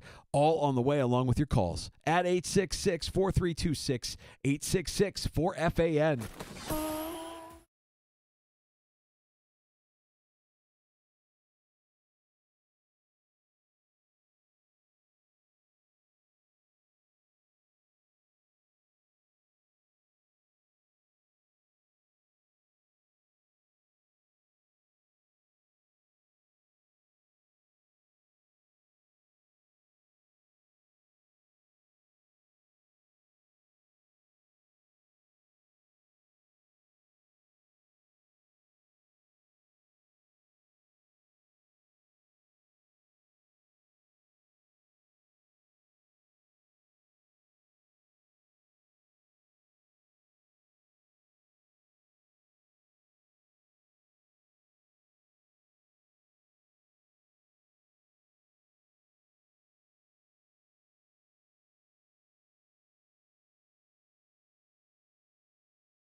Rochester, the sports leader. 95.7 FM and AM 950. The Fan, Rochester. An Odyssey sports station. The Fan, Rochester. Sports update. Bills head coach Sean McDermott driving his Zamboni. This is where we are as Sabre fans. They look to break a 3-game slide tonight. San Jose coming to town. Head coach Lindy Ruff not giving up hope. Well, we've talked about we got to go 4-0-1 now, and I know that's a tough schedule, but take it one game at a time. We're going to stay invested in what we're trying to do here. It may take a couple segments to catch up, but it's something I want the team invested in. I think it's something that they bought into. We'll have the game coming up at 7 here tonight on the Sports Leader. The Philadelphia Eagles giving a pay raise to Saquon Barkley. Barkley now the first running back in league history to reach $20 million a year. The Minnesota Vikings will not tag Sam Darnold. The Vikings reportedly not ruling out trying to reach a contract. NBA tonight, the Knicks host Golden State. Kyrie Irving of Dallas is a torn ACL. Team Battaglia, the Sports Leader. The Fan, Rochester.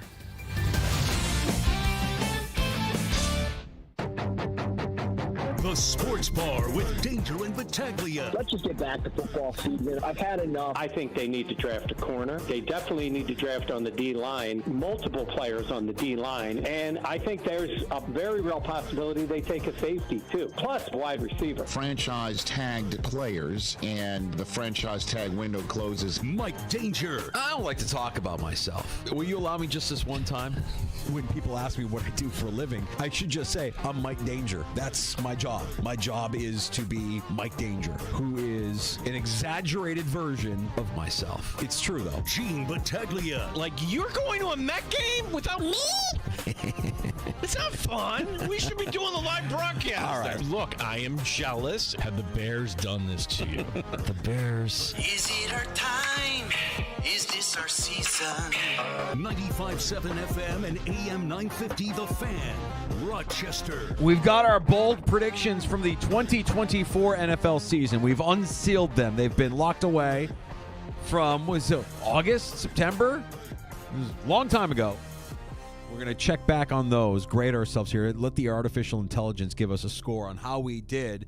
But before we do that, quickly, today's big story, of course, Saquon Barkley signing with the Eagles, extending on a 2-year, $41.2 million contract. He is now the highest paid running back in NFL history, deserved after the kind of season that he had, which resulted in a Super Bowl championship for the Eagles. He also has the ability to score an additional $15 million just in incentives and escalators, and $36 million of that is fully guaranteed at signing. That's good business by Philadelphia. They didn't need to do that, but they recognized what he meant to them. And you know what? That's going to play a long way in that locker room. It really will. Not just in the locker room, around the league. I mean, the rest of the league looks at them and says, they took care of their guy. Like, that's a good move. They're always 1 year ahead on these extensions, and it's part of why they've been there. They can manage that cap, and they can make things work. So you're right. It is a great move by the Eagles, and I think it sets a tone not just for that organization, but around the rest of the NFL. Free agents are going to want to play for an organization that works that far ahead, that kind of puts that value on their stars. And then, of course, what does this mean for the Buffalo Bills? And as soon as that news broke, you had on X retweeting with the googly eye emoji one James Cook. Mm-hmm. James Cook, if we're just doing the math here, $20 million, $15 million. He's asking for 15. Saquon got 20. He's not 75% of Saquon Barkley. If anything, yes, it may raise the market, and I don't know if the Buffalo Bills are going to play along in this regard. Like, hey, that's where the market's at. Well, you know what? We have a number here, and to hear our conversation last hour from Matt Perino kind of pointing out, hey, if you just kind of look at the numbers in terms of average per touch, it was actually Ty Johnson who had the better season. That's not to diminish anything that James Cook did, but the point being that it's a combination there. It's about production. Yeah. Bottom line, that position, it's about production. Can you get that production from somebody not named James Cook? Could you get it from Ray Davis? Yeah. Could you get it from Ty Johnson? Yeah, probably. But especially if you're using that metric there, yards per touch.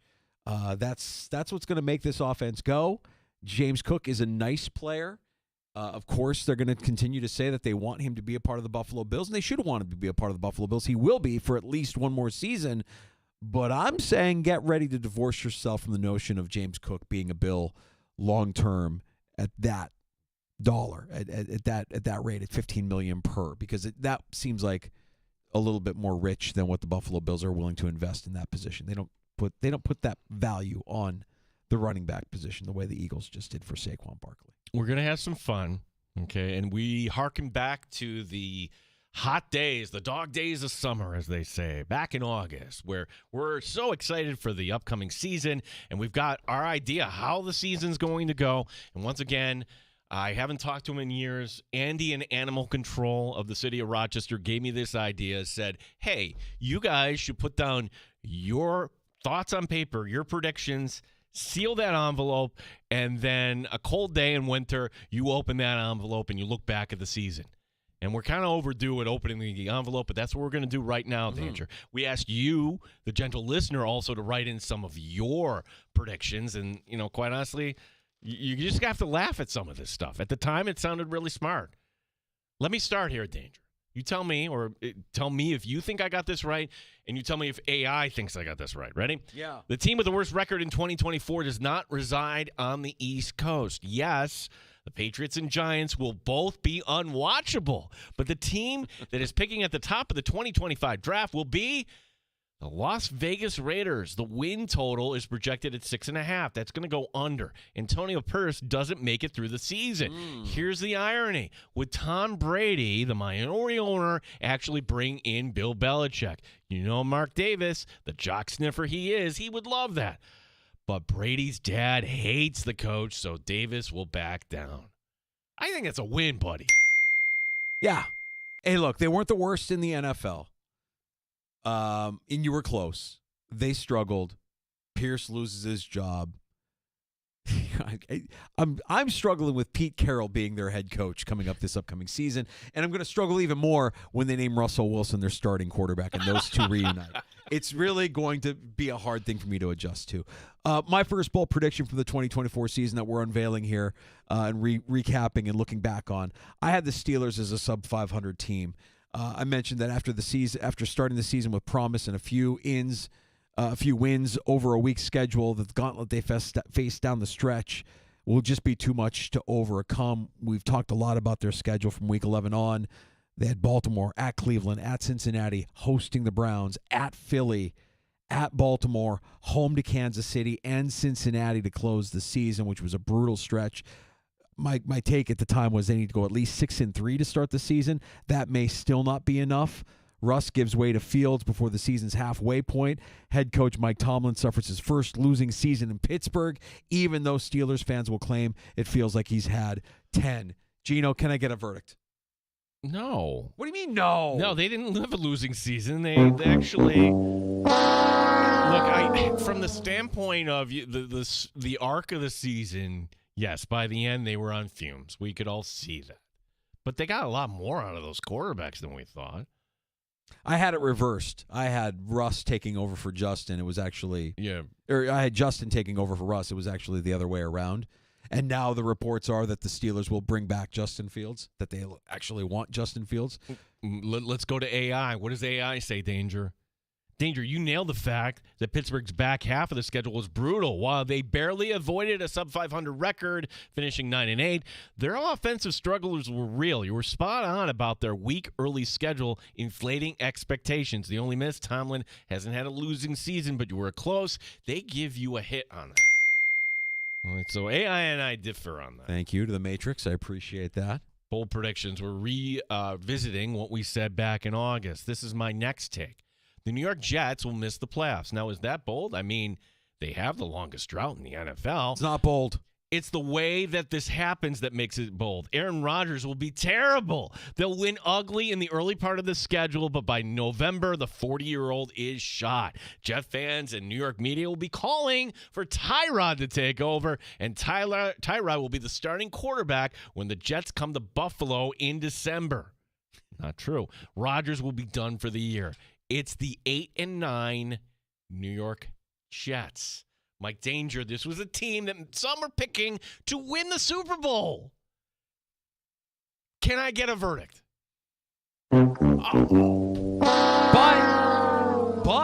But The robots liked it.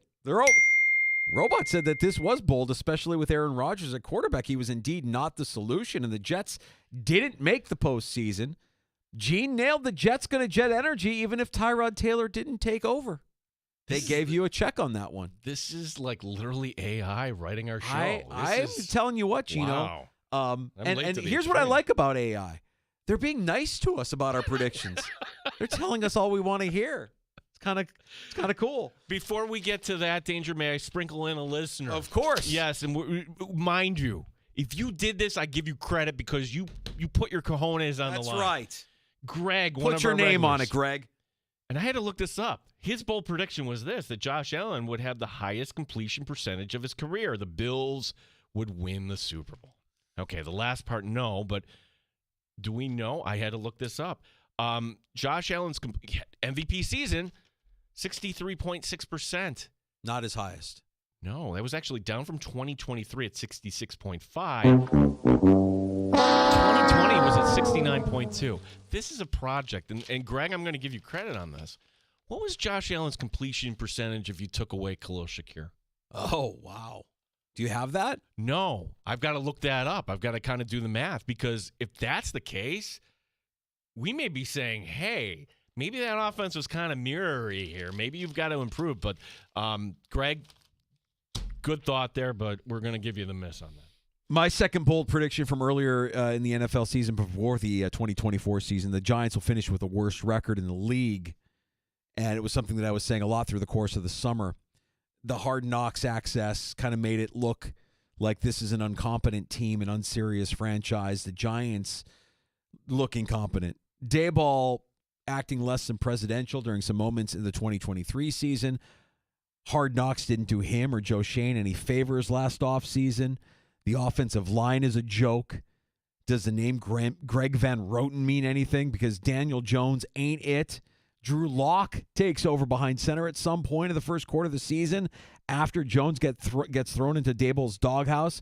If you're hoping that the move to bolster their pass rush with Brian Burns is enough, look at what's around him because there ain't much.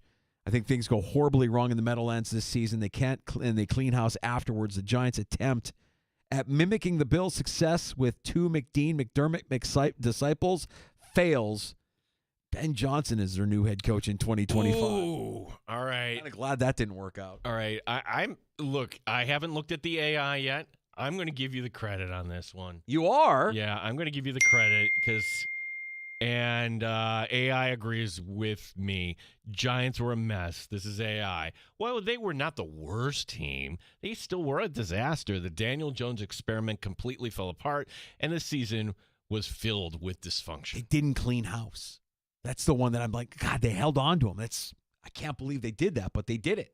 They did it. And going into this season, you have to wonder, like, what's this going to look like? It's going to be bad. All right. This one's going to hurt. Dak Prescott will have played his last game for the Dallas Cowboys. But where does he play in 2025? The Cowboys will not tag him. It will be the rare quarterback hitting the market. And Dak is better than Kirk Cousins. Which team will say, if only we had a quarterback? You guessed it, the New York Jets. This will we have to put this prediction on hold when we get to this in 2025. Dak Prescott to the Jets in 2025. Whoa. So this is actually still a bold prediction in the works because I don't think it's going to happen, but the Jets do need a quarterback. We were talking earlier about how their plan might be to go start the season week 1 with Tyrod Taylor as their starting quarterback. If you're the Jets, you need something more to inspire a little bit more hope than that going into week 1. Yeah, I don't think with the Cowboys giving Dak that money if he's tradable at this point. Wow, look at that. Even though I think I missed. May I read the AI? Of course. Gene predicted Dak would be gone and the Cowboys having a disappointing season. The quarterback situation will be under heavy scrutiny in 2025. While Dak doesn't get cut, there's a real chance he won't be back in Dallas. Solid prediction, though more of a future projection. That's what I'm talking about, man. AI, even when you're wrong, AI is saying everything you want it to say to you. I mean, it's just pumping up your tires. How can you not love this exercise? Let's go one guy, and we had this earlier. Stephen Victor predicted the Lions over Tennessee. Hey, Hi, Steve. Hey, first of all, my prediction was off. So AI can't even get that one right. Although I do like your AI model because I'm going to start playing this with my wife somehow. And I got a feeling that the AI is going to be a lot more generous than my wife is going to be. Let me tell you. I Your hear AIs that are there's very generous right now. I hear that a lot of the up and coming generation, the younger, Gen Z and younger millennials, are actually developing and forming relationships with AI to the point where they really don't need to be in a serious human relationship. AI is just telling them everything they want to hear. Steve, this is great. Can't beat it. Appreciate the call, Steve. One-timer, Steve. Steve, remember, a couple beers. Just a couple beers, buddy. Yeah, that'll be good. Moderate to severe Italian wife. It's the best. All right, my third was this, and it was along the lines of the Dallas Cowboys as well. Gino, this will be the last season of the Mike McCarthy era in Dallas.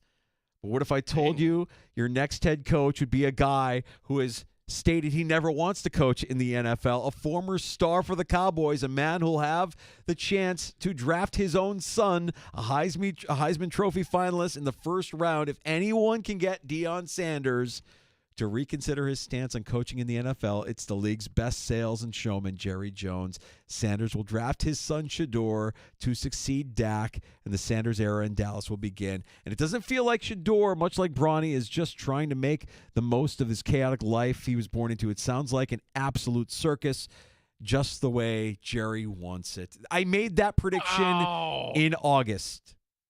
So close. Why? Close. And Cowboy fans are probably saying, yes, why didn't this happen? Yeah. Their AI is going to give you this, and I will too. 100% correct in McCarthy being fired. The Cowboys' playoff failure led to Jerry Jones making a move. Your Deion Sanders to Dallas take was spicy, but at least McCarthy's firing was dead on. Yeah, I don't know if that was really a bold prediction to say McCarthy was going to get fired because we all kind of saw that coming. This is, now we have to go back in, now you would say, oh, come on, Gene, this wasn't that bold. But we were at camp. We saw kind of a storm on the horizon with the Buffalo Bills, knowing this is going to be a problem. And this is what I wrote about the Buffalo Bills back in August. The Buffalo Bills will have a new kicker by season's end. Again, Is this bold? Well, I'm going to tell you it's bold because I'm going to tell you how it happens. Tyler Bass cost the team a game early. Let's say it's the Dolphins game in week 2. Does he get cut then? No, he does not. But you can hear the quotes now. We believe in Tyler. He's made kicks for us before. The drum beat will be steady. But you know, and I know better. Fast forward a month, let's say on Monday night against the Jets, more points left on the field, and it's then that the Buffalo Bills will make the move. Well, it was bold.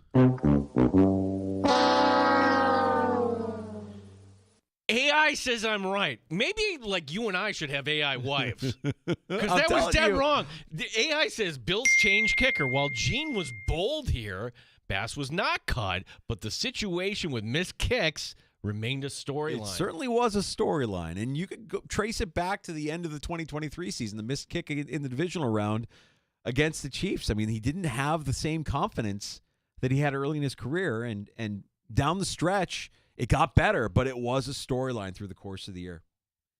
I see what AI is saying. I still think it was wrong because the prediction was they would have a new kicker at the end of the year, and Bass was still the kicker at the end of the year. And he will be the kicker next year. Mm-hmm. Let's see. How about this one, Gino? This is one from the AFC South. The NFL demands parity. This season's sacrifice will be the Houston Texans. No shot they're duplicating last season's success. I like D'Amico Ryans. I like C.J. Stroud. There's a real chance that they're a 1-3 team headed into the Week 5 Steph Diggs revenge game against the Bills. The schedule, including the challenging AFC South, only gets tougher after Week 7.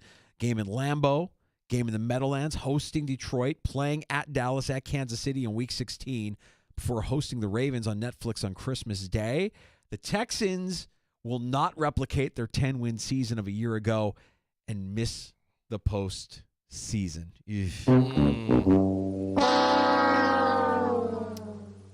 Again, AI is your friend, Danger. This is all it is. This is just AI. AI is a salesman. That's all this is. You're wrong on that. But their AI says you're right. Texans didn't replicate their success. You correctly saw them not taking another leap forward. While they weren't terrible, they didn't hit the same heights as they did in 2023. Well, the robots and I are getting along, Gino. I, for one, embrace our new artificial intelligent overlords.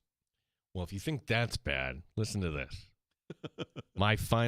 Before our final bold prediction, let's sprinkle in another one. Tell me. Chris in Kentucky, our buddy. Michael Penix, the offensive rookie of the year. LA Chargers winning the AFC West. Sorry, Chris. They're bold predictions. They're bold. Hey, Michael Penix, I think they made the wrong decision there in Atlanta, if you're worth anything. They should have made that move weeks before it happened. Last one from me. Who is the next team to be rumored to relocate? I mean, we lived through it here. Even though the Bears have no clear timeline for a new stadium, that's not the answer we're looking for. I predict between now and by the time we read these back in winter, we'll be talking about a team whose lease expires in 2028, which after this year is only 4 years away, and this team does not play in a big market, relatively speaking. The Tampa Bay Buccaneers, come on down. You're the next contestant on The Price is Right. Look, if Jacksonville got all that money for their renovation, things are way too quiet in Tampa right now. I predict by early 2025, they won't be. Yeah, the AI loved this one. They're way ahead of the curve on this one, Gino. Tampa's in a questionable position with their stadium. Relocation talks could heat up soon. We haven't heard anything. There hasn't really been anything. No, so like AI is just It's just buttering me. Yeah, buttering me up. You're wrong. I'm wrong. You're wrong. I'll take the L on that. My final bold prediction for before the 2024 NFL season that we're unveiling now during the offseason. Sam Darnold is your comeback player of the year. Oh, my God. Before his season behind Brock Purdy in San Francisco last year, Darnold had a total of 4 head coaches and 5 offensive coordinators in his 5 seasons. Of those 9 coaches. 9 times. Of those 9 coaches, none of the OCs remain in the NFL, and only Todd Bowles remains a head coach in the league. Easily the best spot he could have asked for to resurrect his career. He has an offensive-minded head coach who schemes guys open, great skill position players, the best offensive line he's ever played behind. If you're a Viking fan, you probably believed you're cursed. J.J. McCarthy is going to get his shot at being your franchise quarterback, but not until Darnold guides Minnesota to a 9-win season. 9 times. Including a Week 5 win in London over the Jets, prompting the New York Post to print the headline, "Seeing Ghosts." I wanted that one so bad. Right, I wanted it so bad, Gino. All right, dude, you could take a victory lap on that one. I mean, my gosh, I'm surprised you didn't bring this up the night he was there watching Josh Allen with the MVP. I mean, the technicality, though. Sam Darnold, comeback player of the year. Coming back from what? Yeah. While he arrived. Well, I'm more upset. I thought they would have 9 wins. They had 14. I mean, he exceeded. I know that against the Rams and against the Lions, it wasn't pretty. But he exceeded expectations. There's nobody, I don't think anybody saw Darnold doing what he's doing, but it all made sense to me at the beginning of the season when I considered all that dude had been through the course of his early course of his career. Danger, you may leave Sandy for AI. Danger, this was your best call. You correctly saw that Minnesota would be a great landing spot for him, and he played well enough to be a comeback player of the year finalist. I'm confused on that. Who won it? Oh, my gosh. Burrow did. Yeah. My fault. I'm confused with the Viking head coach. Most people thought he was done, but you saw the potential. Massive W. Who leaves who for AI sooner? Sandy leaves leaves me for AI, or I leave her for AI? Who leaves sooner? I don't want to answer that. Don't for answer. Fear. Don't yeah, answer. No, we don't have that. No. So we also had our predictions for the postseason, the Super Bowl, MVP. I I almost nailed the NFC as far as postseason berths. I got one team wrong. I had Detroit, Philly, the Niners, and the Bucks as division winners. I got 3 out of 4. I had the Packers, the Rams, and the Commanders in the wild card. And I missed on the Vikings. That was the only team that I didn't have from the postseason. I did have Detroit winning the NFC. And I did in the AFC. I'm a little embarrassed. I didn't have the Bills as a playoff team last year. I had Kansas City, Jacksonville, the Jets, and the Bengals with the Ravens, Colts, and Chargers as the wild card, and the Chiefs making it to the Super Bowl before they lose to the Lions. I had Lions over Chiefs in the Super Bowl, and Pat Mahomes as your league MVP with 4,500 yards passing, 47 touchdowns, and 8 interceptions. Yeah, AI didn't like, obviously, I missed on the Lions winning the Super Bowl. I missed on the Jets winning the AFC East. I missed on Mahomes winning the MVP. But my NFC predictions were pretty good. NFC, I had the top 2 seeds. Detroit as the 1, Philly as the 2. But then, Atlanta winning division, no. San Francisco, no. Green Bay, Dallas. Green Bay made it. Dallas did not in Tampa Bay. I had Green Bay over Detroit in the NFC Championship game, which I don't know. See, the thing is, okay, Jordan Love getting hurt week 1. I'm making excuses, I understand. AFC, I had Kansas City as the top seed. Again, correct. No fall off. Division winners, Baltimore, Houston, Buffalo. Yes, yes, and yes. Yay me. Cincinnati, the Chargers, and Cleveland. You had the Browns in the postseason. Oh, my gosh, that's bad. I had Baltimore over Cincinnati. Baltimore winning in Kansas City in the AFC Championship game. Not Buffalo. Baltimore running over Green Bay. And in your MVP I had was Jordan Love. So not exactly correct. The artificial intelligences gave us each a score out of 10. Gino? Okay. Oh, my gosh. All right. It gave me, out of 10, 7.5. It gave me a 7.5. All right. Then the next step next year, everybody listen and start thinking now. You, the listeners, can you outduel according to AI? We'll put your predictions. Looking for a better score than 7.5. Even though, yes, AI was very generous. Oh, very generous to us. Please. I mean, lucky if you count half of that. We appreciate everybody playing along, and we'll go through that exercise again here. We did that the night of the kickoff, right? We do it the Thursday night of the kickoff, the season kickoff. So we'll do that exercise again. Start formulating your bold predictions for 2025. I mean, we've got free agency next week. We've got the draft. We've got a lot of stuff ahead of us here to kind of start get the juices flowing a little bit. Get some takes brewing. That was a lot of fun. I got to say that. So that is definitely going to be happening coming up next football season. We've got to get the shots danger and the story about Maurice Jackson. Now, according to the DNC, he was given 3 choices, one of them being fired. You can fire me, okay? And Jackson. But some background here. Why isn't the AD talking? I think we can go into that a little. Okay.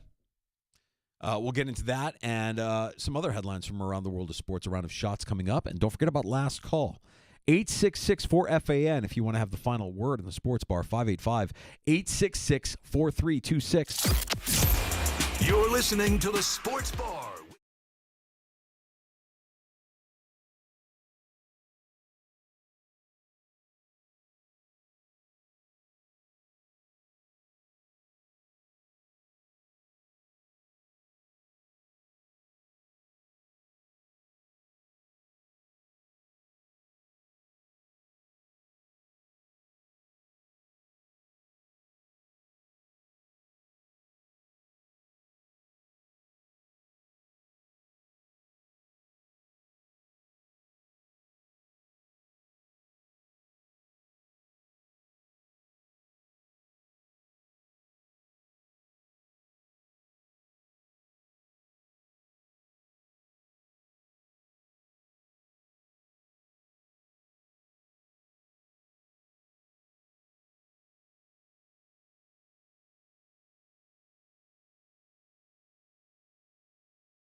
Sports Update. It's Bills night. That's the promotion tonight for the Buffalo Sabres. They're back home taking on San Jose. Sabres looking to break a 3-game slide. Our coverage will begin at 7 here on the Sports Leader.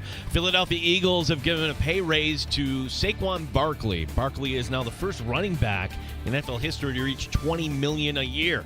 Chris Brown today on One Bills Live on James Cook's contract request. I have said for over a month that James Cook's not getting $15 million a year in the current running back market. Well, that market just shifted, and now it's a possibility. Now he might. $15 million a year, it might be a possibility for him now. At least. That might be a jumping off point based on this.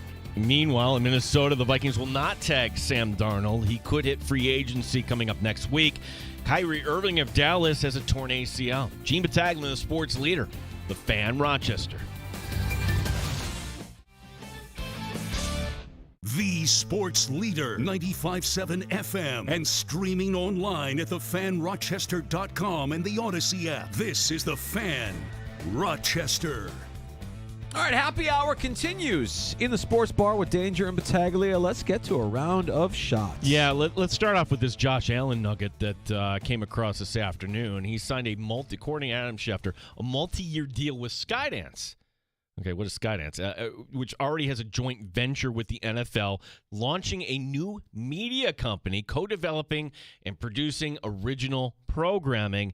Allen now following in the footsteps of Peyton Manning's Omaha Productions and LeBron James's Spring Hill Company. Yeah, look, there's money to be made in content when you're a name like Josh Allen. If Josh wanted to get his name behind a series, I know a lot of Bills fans would watch that series, right? So his comment, I'm excited to partner with a world-class organization like Skydance Sports to further my creative ambitions through storytelling. Utilizing my platform to do good and be good is very important to me.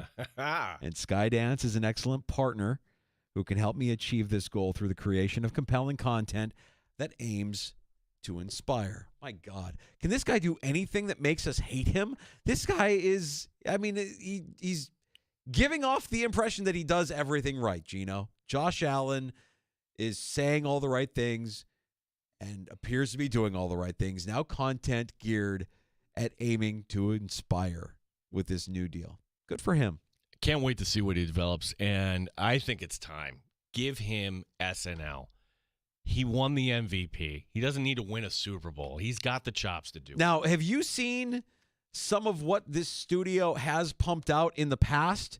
Because if you have high expectations for a Josh Allen-backed piece of content, I will kind of preface this by saying Skydance Sports is the studio responsible for the Hallmark holiday movie Holiday Touchdown, a Chiefs love story. They're responsible for Aaron Rodgers, Enigma, the series on Netflix.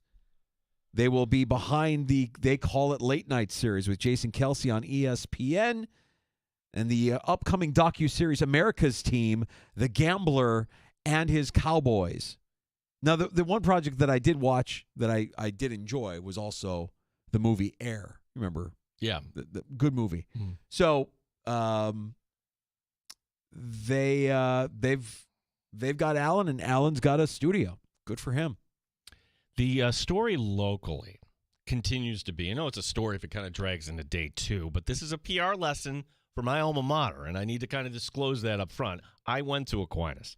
This is embarrassing for the school. Maurice Jackson getting fired after 2 seasons, the second being the head coach of the sectional champion Little Irish. What happened here? Danger, I reached out to one parent of a star on the team, and the quote, too much serious drama. Okay, so something was going beyond the scenes. We had another report that his coaching staff didn't like Maurice Jackson and that they quit. Whatever the story may be, ultimately you could say it's none of our business, but you know what? Kind of, sort of is, especially if you're an alum. I'm just going to tell you a story, okay? And this is going to, connecting the dots here, to Irondequoit lacrosse, okay? Irondequoit lacrosse, the year is 2014. And I can say this now because the company I was working for, they're out of business, the Time Warner Cable Sports Channel. Remember that? Mm-hmm. They would do things locally, including high school lacrosse, and be really kind of cool. And we had a Rondequoit lacrosse on the schedule, and they were really excited about it.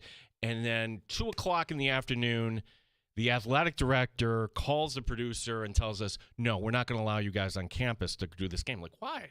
Why? We have the agreement. We have everything said. It's because he either fired or something with Craig Whipple. The Whipple family, they are well known in this community.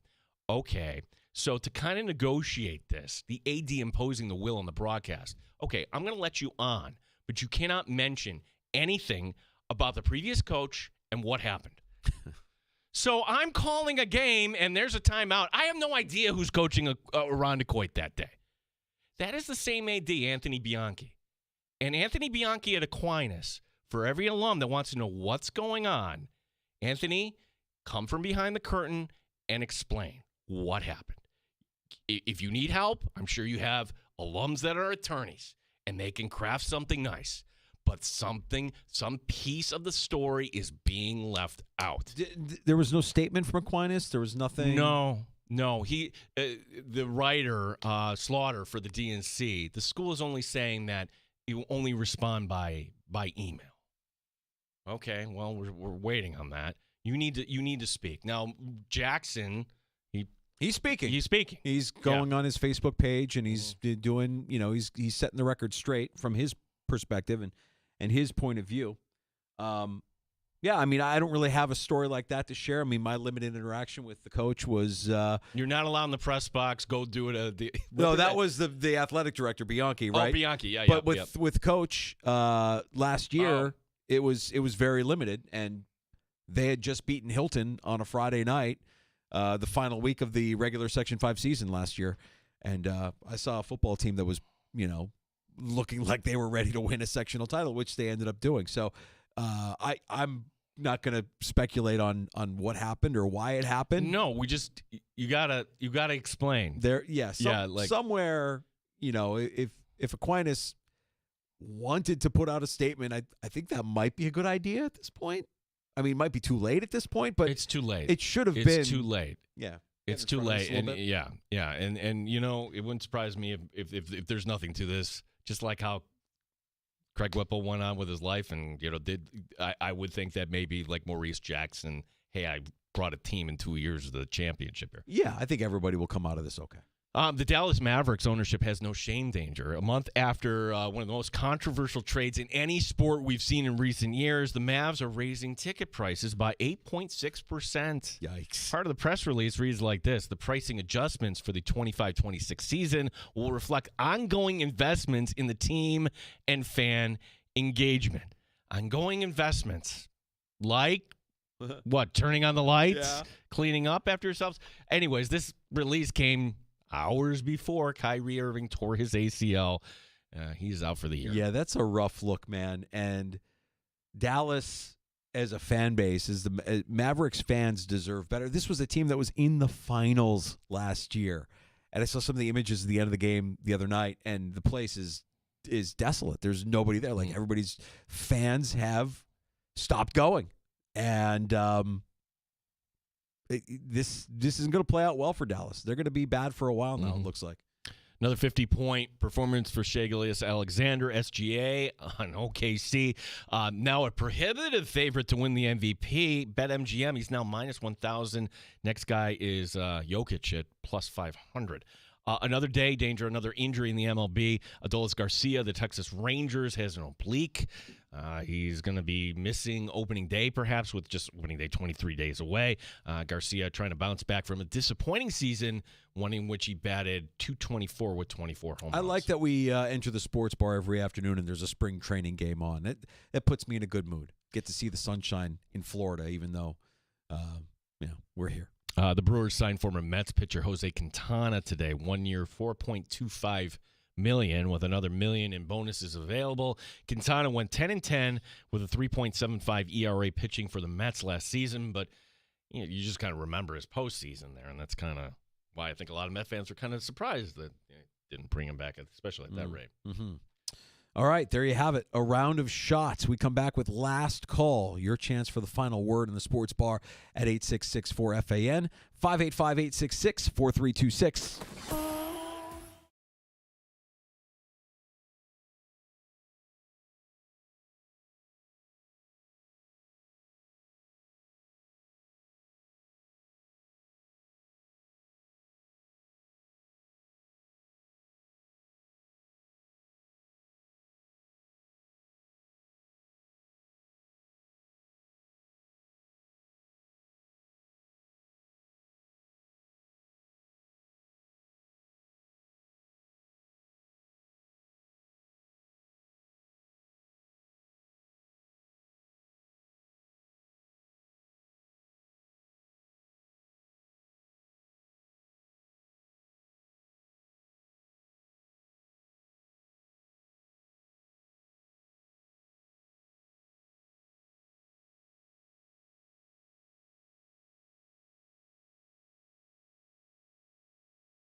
No chaser. You're in the Sports Bar with Danger and Battaglia on the Sports Leader, 95.7 FM and AM 950 The Fan, Rochester. Last call at 866-4326, 585-866-4FAN. John Rochester wants to talk some Buffalo Bills. John, what's up, buddy? Yeah, hi guys. How you doing today? Doing well. Yeah, the thing I wanted, it's been bothering me for a while now. Excuse me. About the draft, the Bills draft performance over the past several years. And I do the draft myself, and it's a lot of fun. I get the magazines, Athlon Sports, and a couple of others, and I look at the Senior Bowl results and the college season, and then the draft. I mean, the combine. But, the problem I have with Bean and the Bills is not in the mid to later rounds. I think they're very good at assessing talent in those rounds. It's the first and second round that I think they've been awful in for the last several years. And it seems like they have blinders on and essentially overlook great players just to go for a certain narrow construct of something they're looking for. And then there's several examples, if I could just throw them out there really quick. Trent McDuffie was one example, and they needed a corner desperately. And instead of moving up to get him, they let the Chiefs jump over him.